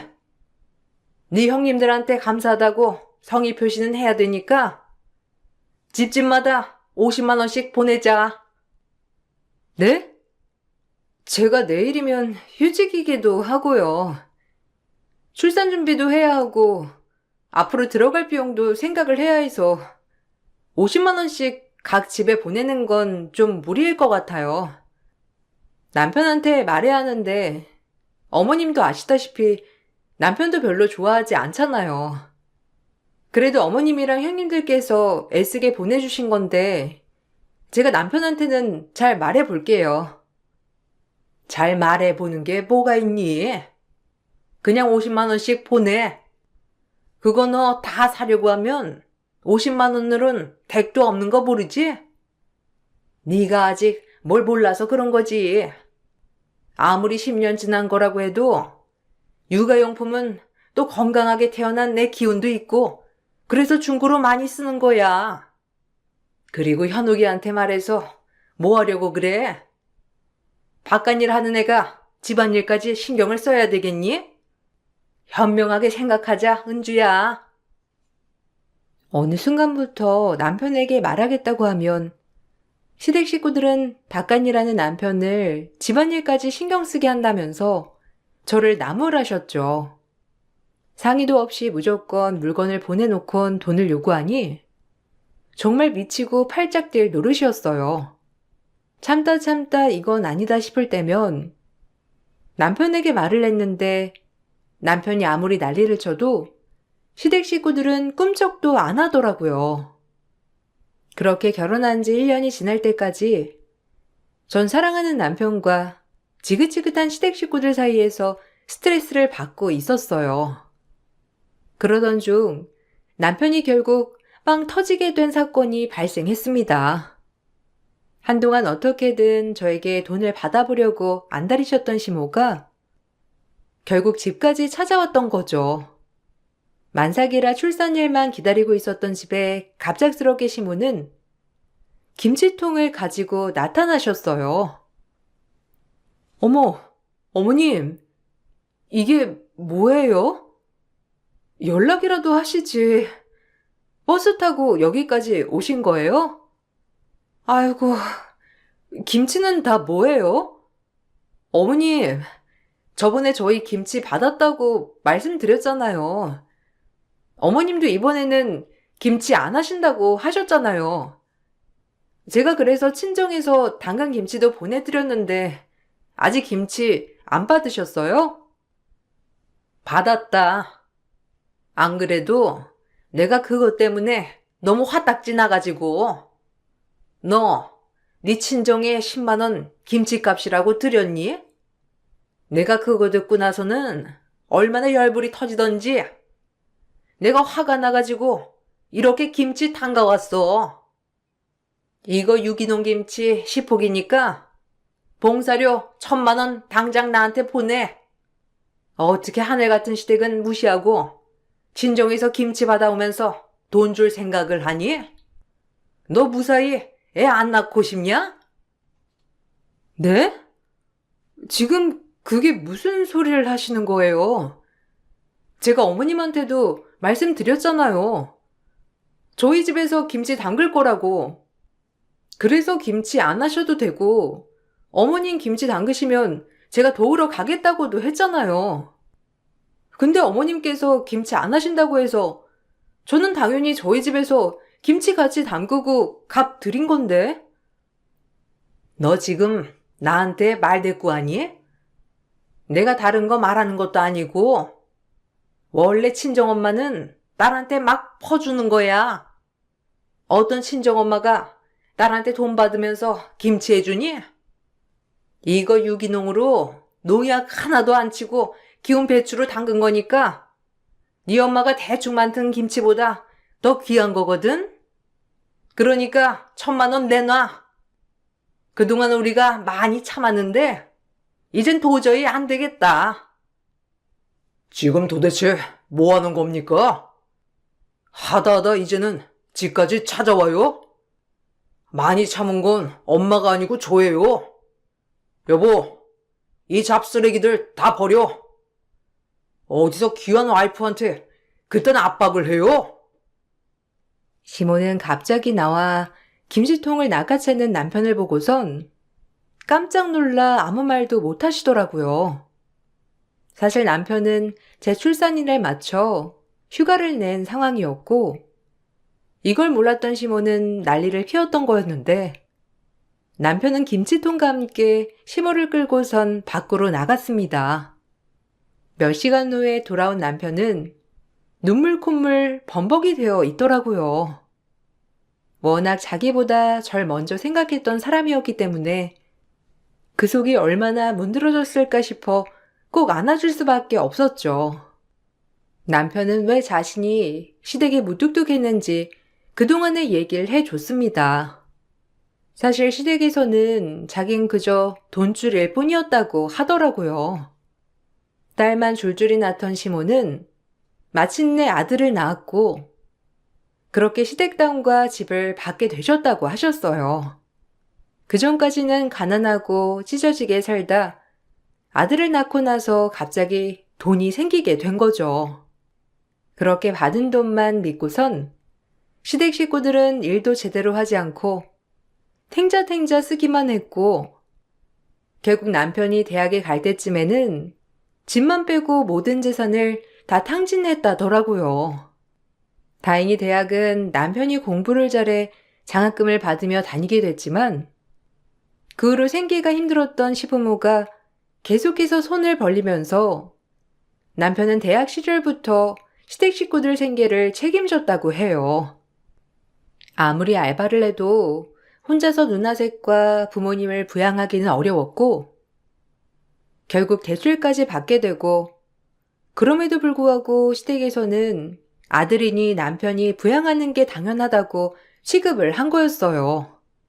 남편이 취직을 하고 나서는 더 심해졌다고 했는데 연을 끊어야 하나 고민을 하던 중 절 만나게 된 거였죠. 연애를 시작한 걸 알게 된 시부모는 남편에게 본인들이 더 잘하겠다며 그제야 사과를 했고 열심히 일을 하는 모습을 보여줬다고 하더라고요. 그걸 보고는 사람들이 바뀌었구나 싶어 연을 이어나가게 된 거라고 했어요. 그런데 결혼을 하고 보니 자기에게 했던 행동 그대로 저에게 뒤에서 하고 있었다는 걸 알게 되었고, 이제는 아빠가 되었으니 더 참으면 안 된다 생각을 했다더라고요.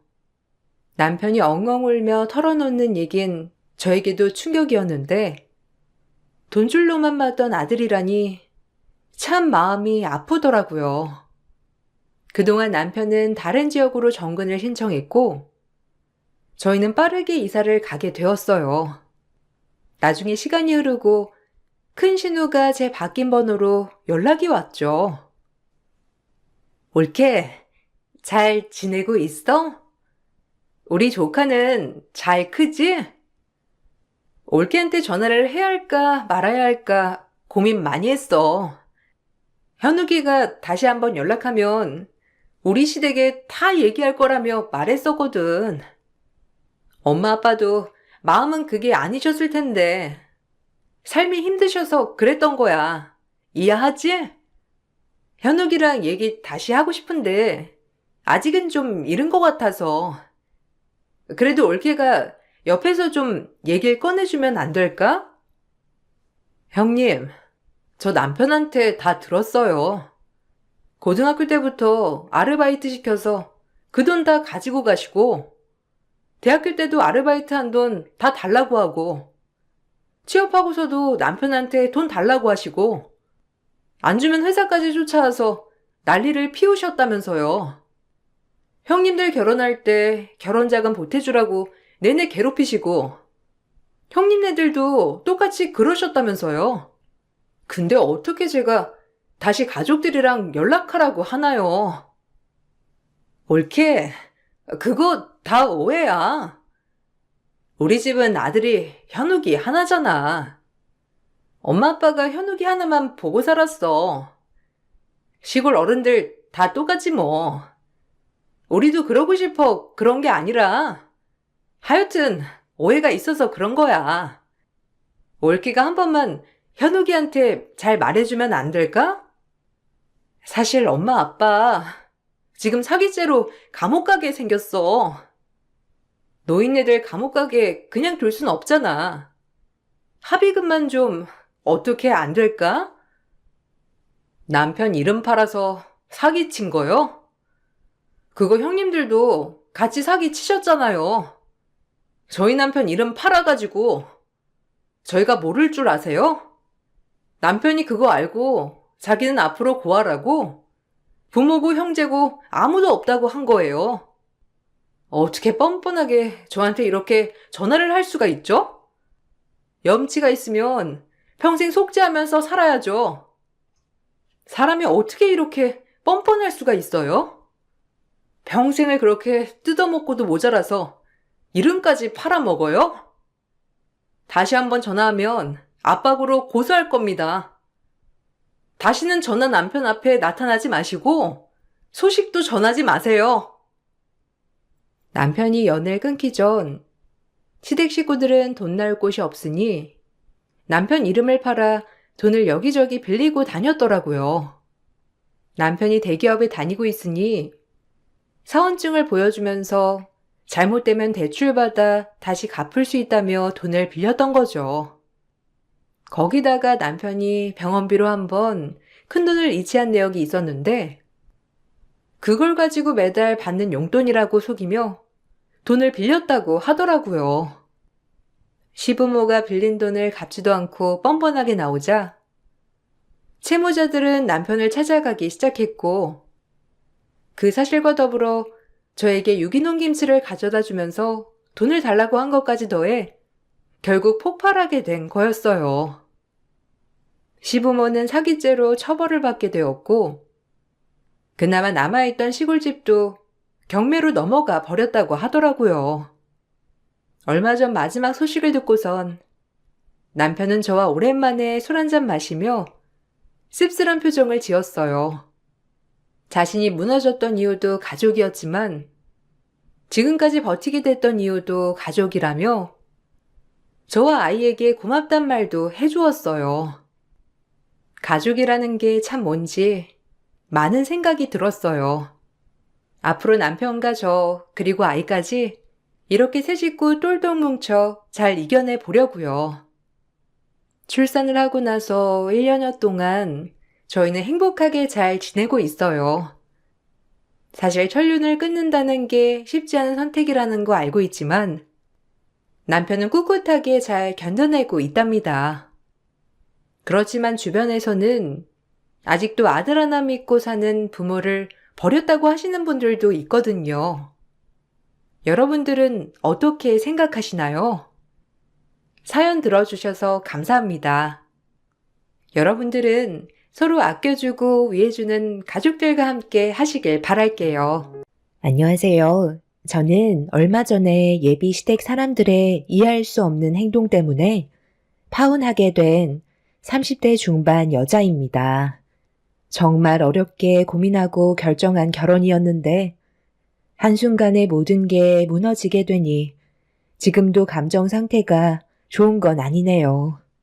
문제가 일어난 시점은 제가 결혼하고 나서 얼마 뒤에 연달아 예비 신우의 결혼식이 예정되어 있었어요. 그래서 상당히 정신없는 시간들의 연속이었죠. 아무래도 제가 먼저 결혼식이 예정되어 있었기 때문에 신혼집에 혼수를 드리기 위해 준비를 하고 있었는데 그때마다 신우도 뒤이어 결혼식을 올리게 될 때 저한테 도움을 받고 싶다며 혼수를 어떻게 장만할 건지 확인해 보고 싶어 했었어요. 그런데 여기서 예비 신우와의 마찰이 생기게 되었고 제가 신중하게 생각하고 결정한 혼수가 마음에 들지 않는다며 좀 더 좋은 거를 선택하길 원하거나 신우가 원하는 제품을 구매하길 바라고 있었죠. 그런 신우의 행동이 저는 이해할 수가 없었어요. 제 신혼집에 들어갈 혼수를 신우가 간섭하는 게 신경에 거슬렸었죠. 그 식기세척기 저는 별로 마음에 들지 않던데 꼭 그걸 사야 되는 거예요? 혼수라는 게 한번 들어가면 바꾸는 게 쉽지 않을 텐데.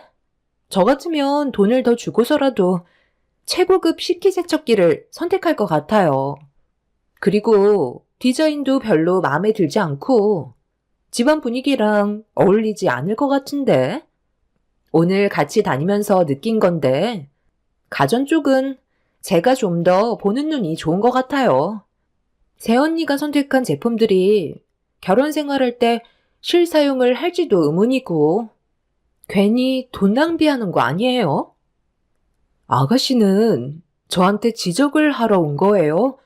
아니면 앞으로 혼수 장만할 때 도움 좀 받아보려고 온 거예요? 저도 혼수 장만할 금액은 정해져 있기 때문에 그 금액 안에서 최대한 신중히 결정하려는 건데 다른 날보다 오늘따라 유독 저한테 불만을 털어놓고 있잖아요. 제 혼수를 보러 온 거지 아가씨 혼수를 장만하려고 온 건 아니잖아요? 계속 이런 식으로 하면 오늘 같이 다닐 수 있겠어요? 저도 금액 안에서 최대한 신경 써서 좋은 제품들로 하려고 정말 많이 알아보고 준비한 건데 옆에서 계속 이거 마음에 안 들고 저거 마음에 안 들고 색상과도 매칭이 안 될 것 같다며 불평불만 늘어놓으면 저도 같이 다니는 거 너무 힘들어요. 오늘은 그냥 여기까지만 해야 될 것 같아요. 그리고 앞으론 저 혼자 다니는 게 좋겠어요. 아가씨랑 다니면서 저도 오늘 하루 계획한 일정을 전부 끝내지 못해서 계획에도 많은 차질이 생겼고 앞으로도 이런 일이 계속해서 반복이 될 것 같아 여기까지만 하는 게 좋을 것 같아요. 그래도 괜찮죠? 예비 신우의 행동에 이해할 수 없었던 저는 차라리 같이 다니지 않는 게 훨씬 좋을 것 같다고 판단하게 되면서 확실하게 할 말은 해야 될 것 같아 마찰이 있는 부분에 대해 문제가 있다고 얘기하자 예비 신우는 얼굴을 붉히면서 저와 다니는 거 본인도 불편하고 싫었다면서 불만을 토해내더니 집으로 돌아갔어요. 신우와 그렇게 헤어지고 난 뒤 그날의 일정을 전부 다 소화하지 못한 저는 좋지 않은 기분으로 돌아와 화를 가라앉히고 있는데 예비 시모한테 전화가 왔어요. 오늘 여정이랑 같이 혼수품 보러 갔었다던데? 서로 안 좋게 헤어졌었다며? 네가 손이 사람인데 꼭 그렇게 행동했어야 했니? 여정이가 따로 마음에 들어하는 제품들에 대해 옆에서 의견을 낼 수도 있는 건데 서로 얼굴을 붉히면서 안 좋게 끝내야만 했어? 그런 것도 포용해 주지 못할 정도로 속이 좁았던 거니? 어머니, 아가씨한테 무슨 말을 들으셨는지 모르겠지만 저도 오늘 정말 쉽지 않은 하루였는데요. 신혼집에 들어갈 혼수품이 한두 개도 아니고 저도 정말 오랜 시간 끝에 고민하고 결정해서 선택한 건데 옆에서 계속 마음에 들지 않는다고 불만을 털어놓으면 저도 기분이 좋지는 않잖아요. 오늘만 그런 것도 아니고 만날 때마다 혼수품에 대해 문제를 얘기하는데 제 기분이 어떻겠어요? 신혼집 규격에 맞는 제품들로 전부 선택한 거고 신중하게 결정했던 것들이에요. 그래서 지금 네가 잘했다는 거야? 그런 식으로 행동하는 게 맞냐는 거다. 걔가 아직 제대로 아는 게 없으니까 자기 의견 내세울 수 있는 건데 그걸 굳이 안 좋은 분위기로 만들어서 내가 전화를 하게끔 일을 벌여야 됐던 거니? 이번 주 주말에 잠깐 내려오도록 해라. 너한테 긴히 할 말이 있다. 예비 시모는 화가 잔뜩 올라왔는지 제 감정을 헤아려 주시는 것보다 신우의 편만 들어주고 있었습니다. 저도 정말 서운했었고 상처를 받은 상태라 기분이 좋지 않았었어요.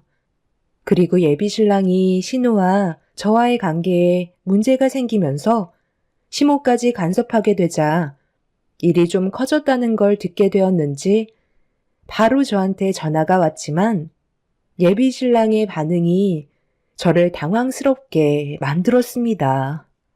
당연히 제 편이 되어 주어야 할 사람이 제가 잘못했다는 말을 먼저 꺼내었어요. 뭐? 내가 조심하지 않아서 이런 문제가 생겼다고? 지금 나랑 장난하는 거야? 입장을 바꿔놓고 생각을 해봐. 당신이 물건을 구매하려고 정말 힘들게 모든 걸 알아본 뒤에 결제를 하려는데 내가 옆에서 불평불만을 늘어놓고 당신이 구매하는 제품에 대해 마음에 들지 않는다고 했을 때 기분이 어떻겠어? 다른 것도 아니고 우리가 앞으로 살아갈 신혼집에 들어갈 혼수품이야. 적은 금액도 아니고 전체 금액이 1억이나 된다고. 그런데 아가씨가 마음에 들지 않는다고 내가 신혼집에 드릴 제품들을 아가씨가 원하는 것들로 채울 수는 없는 거잖아. 도대체 내가 왜 욕을 먹어야 하는 건지 나는 전혀 모르겠어. 우리 신혼집에 들어갈 혼수품을 왜 아가씨가 선택을 해야 되는 건데? 내 말이 틀렸어? 실질적으로 사용할 사람은 나잖아. 당신은 그래도 내 편을 들어줄 거라 생각했는데 정말 너무 실망이야. 더 이상 듣고 싶지 않았던 저는 전화를 끊어버렸고 다시 걸려온 예비 신랑의 전화를 받지 않았습니다. 결혼식이 얼마 남지 않은 상태에서 서로가 예민한 만큼 조심해야 되는 건데 예비 신랑까지 저에게 실망을 안겨주니 너무 기분이 좋지 않았어요. 그날 이후 몇 번이나 미안하다고 저에게 사과를 하게 되면서 조금은 마음이 풀리긴 했었지만 주말에 예비 시모가 잠깐 시댁에 들리라는 말에 불안하기만 했던 저는 상처받는 말을 듣게 될까봐 걱정이 상당히 많았어요. 결혼식 전에 파혼하게 되는 일들이 정말 많다고 하던데 저 또한 그런 일을 겪게 될까봐 최대한 조심하려고 시모의 눈치를 살피며 시댁에 발을 들였습니다. 왔냐? 여기 좀 앉아봐라. 얼마 전에 혼수품으로 서로 얼굴을 붉히는 일이 있긴 했었지만 앞으로 함께 살면서 그런 일은 먼지만큼 사소한 거니 마음에 담아두지 말고 앞으로 어떻게 할 건지 나한테 네가 계획한 계획에 대해 얘기 좀 해봐라. 결혼식이 코앞인데 혼수품이 지금 신혼집에 들어가고 있는 거니? 네. 지금 거의 다 들어간 상태라 바로 결혼식 끝나고 입주하는 데는 전혀 지장이 없어요. 아마 다음 주 내로 나머지 물건들 들어올 것 같아요. 뭐든 미리미리 준비를 해놔야 문제가 없는 거야. 발등에 불이 떨어지고 나서야 움직이면 되는 건 하나도 없다. 전에 내가 했던 말에 서운한 건 아니지? 예비 시모는 혼수품이 신혼집에 전부 다 들어갔다는 말을 듣고 심적으로 안심이 되셨는지 저에게 날카로운 모습은 보여주지 않으셨어요. 그리고 며칠 전에 저에게 전화통화로 거친 말을 했던 부분에 대해서는 미안하다고 사과를 하셨습니다. 신우도 저에게 사과를 했지만 앞으로의 결혼 생활 동안 신우와의 마찰이 자주 있을 것 같아 걱정이 되긴 했었어요. 서로 간에 문제가 생겼을 때 정작 제 편은 하나도 없었다는 거에 기분이 썩 좋지는 않았었죠.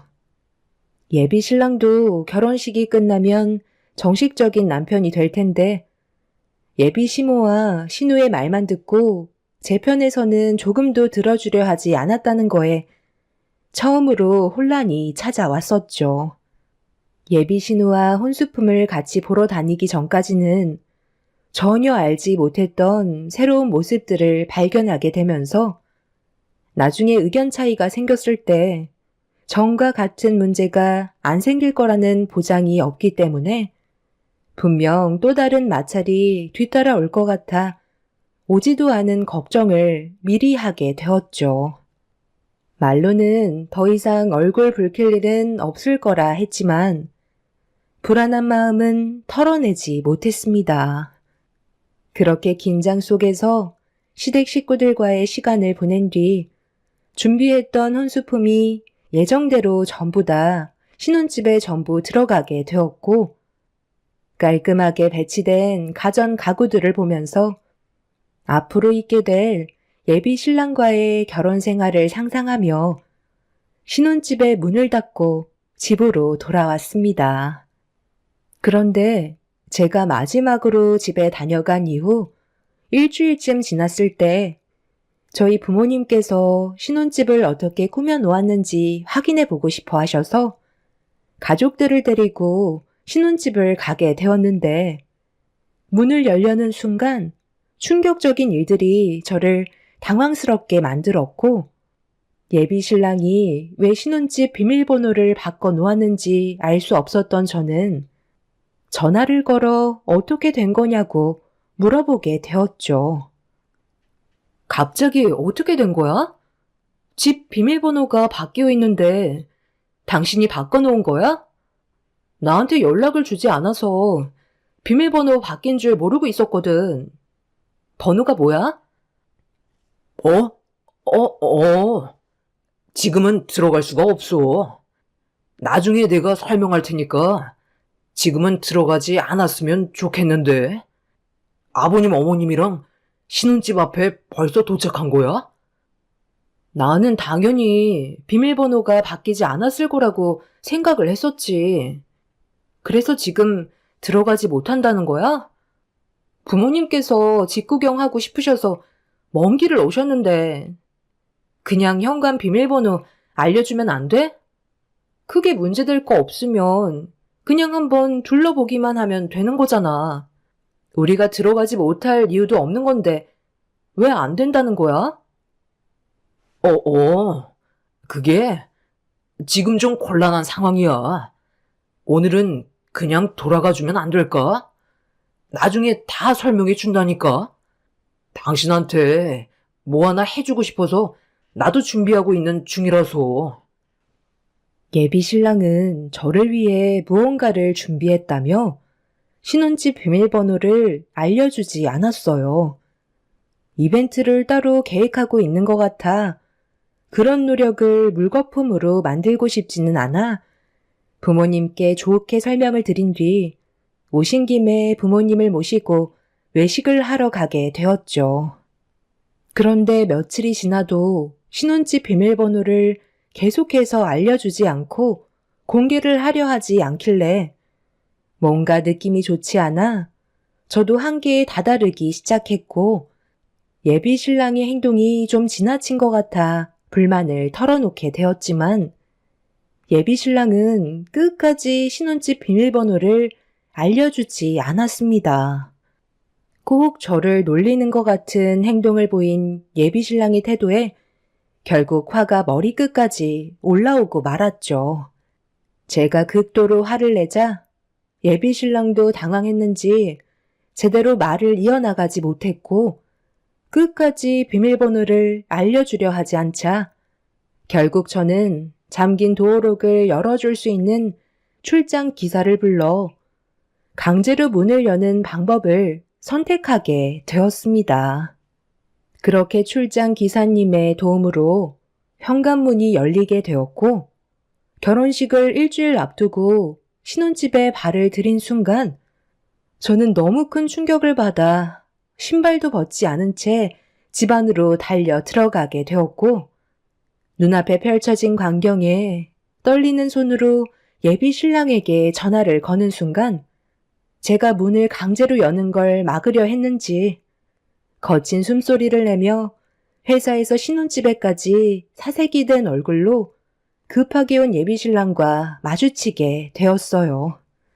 제가 떨리는 목소리로 어떻게 된 거냐고 물어보자 한참을 머뭇거리다가 말도 안 되는 이유를 늘어놓기 시작했어요. 아니, 그게 내 동생이 우리 결혼하고 곧바로 또 결혼을 하게 되잖아.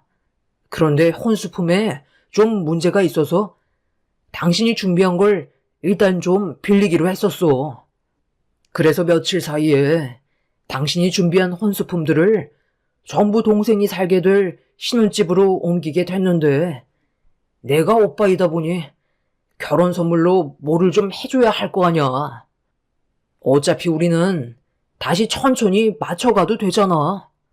그쪽 집안에서 동생한테 혼수품에 대해 꽤 예민한 반응을 보여서 일단 급한 불 좀 끄려고 당신이 준비한 혼수품을 내가 임으로 옮겼다고 너무 서운하게만 생각하지 말고 일단 침착하게 내 말 좀 들어봐. 동생과 결혼하게 될 집안이 의사 집안이라 상당히 부유한 집안인데 이번 기회를 놓치게 된다면 너무 아깝잖아. 의사 사이 얻는 게 쉬운 것도 아니고. 그래서 그쪽 집안이 무리한 요구를 해도 최대한 맞춰주려 하는 거고 당신이 맞춘 혼수품들이 동생이 살게 될 신혼집에 딱 맞아 떨어지더라고. 그래서 이왕 결혼 선물 해주는 거 우리 집안 혼수품으로 채워준 뒤 나중에 결혼식 끝나면 동생이 다시 하나둘 채워준다고 했으니까 그때 우리는 다시 받으면 되는 거야. 미리 당겨줬다고 좋게 생각하면 되잖아. 당신이 손해볼 건 없다니까. 지금 그걸 말이라고 하는 거야? 당신은 도대체 나를 뭘로 알고 있었길래 한마디 상의도 없이 신혼집에 있던 가정 가구 혼수들을 전부 싹 다 아가씨 집에 들여놓을 수가 있는 거야? 그럼 지금 이런 상황을 아버님, 어머님께서도 전부 다 알고 계신 건데 모른 척 하셨던 거네? 그래서 우리 부모님이 신혼집 구경 오셨을 때 현관문 비밀번호를 변경해놓고 알려주지 않았던 거야? 어차피 걸리게 될 문제 아니었어? 일단 결혼식부터 저질러 보자는 거였니? 내가 좀 늦었다. 너한테 미리 얘기하려 했었는데 먼저 알아버려서 상황이 좀 이상하게 흘러갔다만 지금 상황을 너무 안 좋게만 생각하지 말고 내 딸 여정이한테 투자한다고 생각하면 좋지 않겠니? 의사 사이 들어오는데 우리 집안도 어느 정도는 있어 보여야 하고 요구 조건을 충족시켜줘야 결혼을 성사시킬 수 있을 거 아니냐.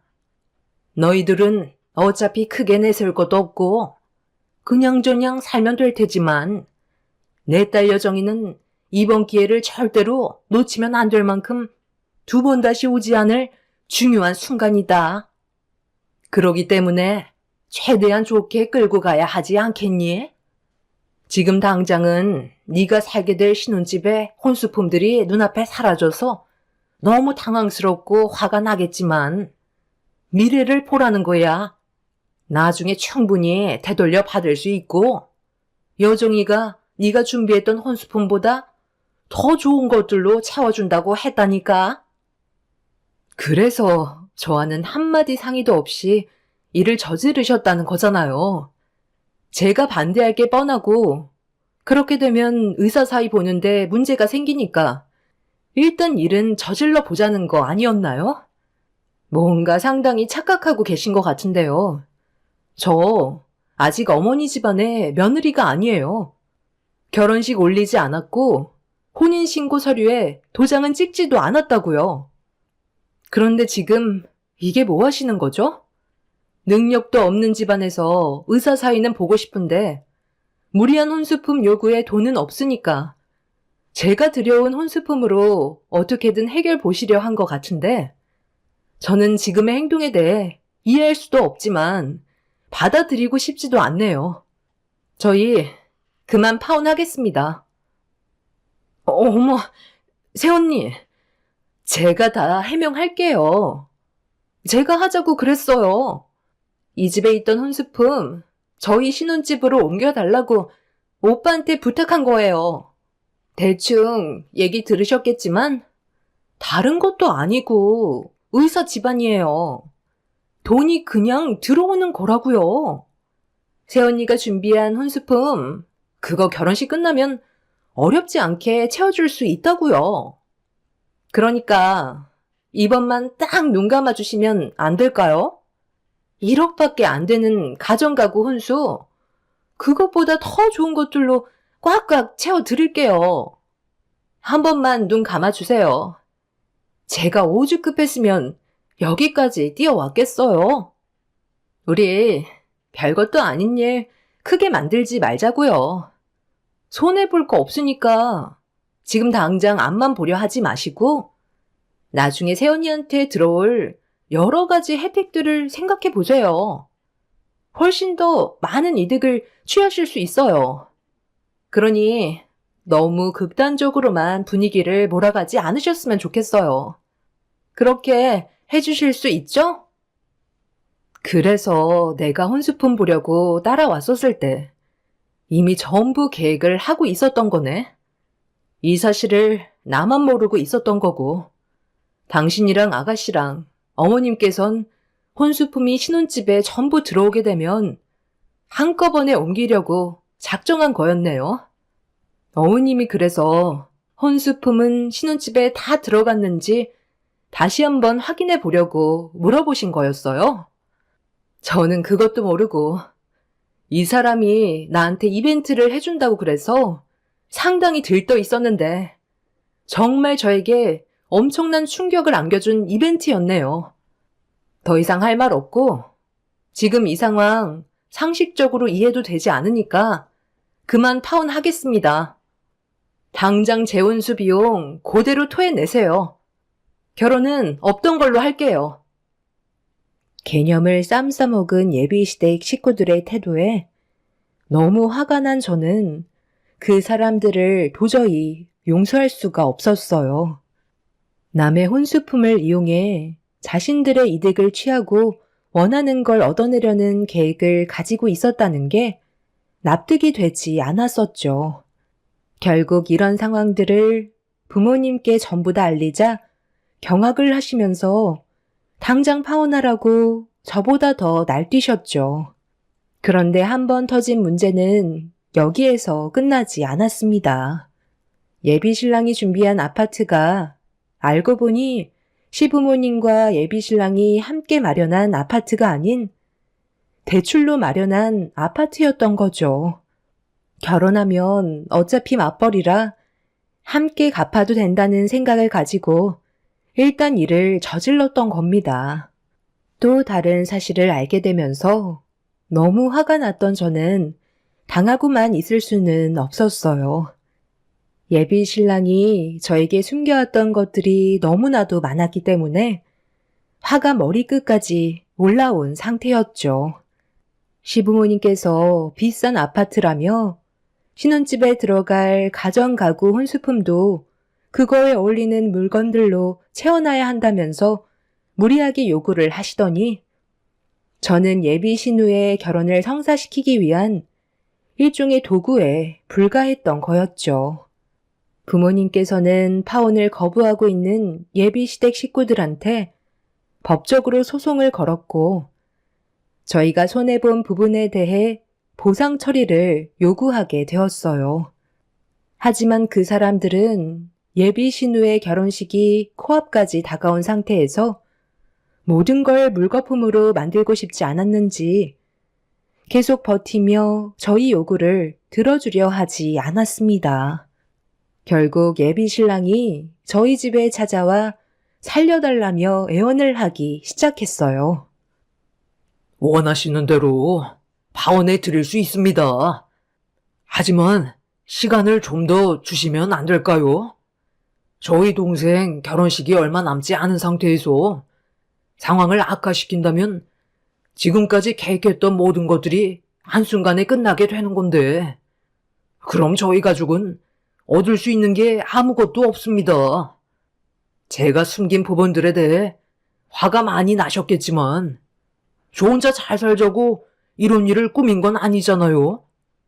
아버님, 어머님께서도 도움받게 되실 혜택들은 상당히 많다고요. 너무 안 좋은 쪽으로만 생각하지 마시고 좀 더 시야를 넓혀주셨으면 좋겠어요. 두 분께서 나중에 병원에서 큰 치료를 받게 되실 수도 있는 거고 저희가 받았던 만큼 더 해드리지 않겠습니까? 아파트 대출도 금방 해결된다고요. 저희 동생이 결혼하게 될 집안이 재력이 좋아서 잘만 구슬린다면 대출 빚이야 금방 갚아줄 수도 있을 텐데 거의 다 온 마당에 일을 크게 만드시면 얻을 수 있는 건 아무것도 없다고요. 무리한 부탁을 드리는 것도 아니잖아요. 저는 이 사람이랑 아직 헤어지고 싶지 않아요. 그러니 다시 한 번만 진지하게 생각해 주세요. 꼭 불행한 길을 걸어갈 필요는 없는 거잖아요. 아버님, 저를 사이로 인정해 주셨고 이런 일이 있기 전까지 믿어주셨잖아요. 예비 신랑은 무릎까지 꿇으며 곧 있게 될 예비 신우의 결혼식에 문제가 생기는 걸 원하지 않는다고 좀 더 시간을 주길 원하고 있었습니다. 이런 사실을 전혀 모르고 있는 의사 집안 사람들은 저희가 눈 감고 지켜만 본다면 저처럼 아무것도 모른 채 당하기만 하게 되는 상황이었죠. 돈 많은 사람들에게 사기를 치려고 계획을 한 건데 저희 보고 눈 감아 달라는 건 한 배를 타자는 것과 같은 말이었기 때문에 아빠는 예비 신랑의 말을 듣자마자 주저하지 않으시고 찬물을 한 바가지 푼 다음 얼굴을 향해 냅다 뿌리신 다음 당장 나가라며 소리를 지르셨습니다. 찬물을 뒤집어 쓴 예비 신랑이 꿈쩍도 하지 않자 아빠는 베란다에 있던 야구 방망이를 가지고 나오셨고 그걸 본 예비 신랑은 깜짝 놀라서는 저희 집에서 급하게 도망을 쳤네요. 모든 사실을 알면서도 모른 척할 수 없었던 저희 식구들은 무작정 일을 진행시키려는 예비시댁 식구들의 사기 행각을 막기 위해 예비 신우와 결혼 예정이었던 남자분의 병원을 찾아가게 되었어요. 그리고 예비 신랑이 저희 집에 와서 무릎 꿇고 저희 아빠한테 모든 사실을 털어놓을 때 기회를 놓치지 않고 미리 녹음을 준비해 만들어놨던 증거물을 전달해 주었습니다. 그 사람들의 계획을 전부 듣게 된 의사 집안 식구들은 경악을 했고 모든 건 그 사람들이 원하는 방향대로 이루어지지 않게 되었죠. 저희 덕분에 큰 불행을 벗어날 수 있었다는 거에 감사하다며 예비 신우와 결혼을 약속했던 남자분께선 저희 부모님께 명함을 건네주시면서 나중에 병원을 방문하셨을 때 정밀 종합 검진을 무료로 해주겠다며 저희 가족에게 고마움을 표했어요. 그리고 의사 집안 식구들은 사기 결혼을 계획했던 그 사람들을 상대로 파혼과 함께 위자료 청구 소송을 진행하게 되었습니다. 양쪽 집안의 소송을 받게 된 그 사람들은 한 번만 용서해달라고 했지만 양쪽 집안 전부 조금의 선처도 없었습니다. 끝까지 자기 잘못을 인정하지 않던 사람들은 결국 법정에서 패소하게 되면서 양측 집안이 손해본 부분에 대해 전부 보상을 해주게 되었죠. 너희들은 후회할 짓을 한 거라고. 딱 한 번만 눈 감고 지나갔다면 앞날의 인생길이 폈을 텐데 꼴의 양심은 있어서 다 된 밥에 죄를 뿌려? 갑자기 찾아와서 다짜고짜 너희들이라뇨? 말 조심하세요. 자신들의 이득을 위해 사기치려고 했었으면서 지금 누구한테 큰 소리 치는 거예요? 아직까지 뭘 잘못했는지 모르세요? 저희 앞에서 화낼 시간에 가서 당신 딸 병간호나 하시죠. 돈에 눈이 멀었으니 자기 딸이 어디가 아픈지도 모르고 있었잖아요. 예비 신우였던 그 집안 딸이 불행히도 몸에 문제가 생기고 있었다는 걸 아무도 모르고 있었죠. 젊은 나이에 대장암 3기 판정을 받게 되었고 결국 그 문제로 인해 병원에 입원을 하게 됐지만 소송에 대한 피해 금액을 보상해 준 뒤 터진 상황이라 생활에 영향까지 받고 있다 보니 화가 났는지 저희 집에 찾아와 한바탕 난리를 쳤었네요. 부른 대로 거둔다고 자신들의 잘못된 행동으로 인해 좋은 결과를 얻지 못했지만 끝까지 잘못을 인정하지 않고 있습니다. 그 집안 식구들의 며느리가 되지 않았다는 거에 그저 감사할 뿐입니다. 젊은 나이에 인생 경험했다 생각하는 게 정신건강상 좋을 것 같아요. 앞으로 펼쳐지게 될 제 삶은 좋은 일만 가득하길 바랄 뿐입니다. 제 사연을 들어주신 여러분들의 가정에도 언제나 웃음이 가득한 날들만 펼쳐지셨으면 좋겠습니다. 감사합니다.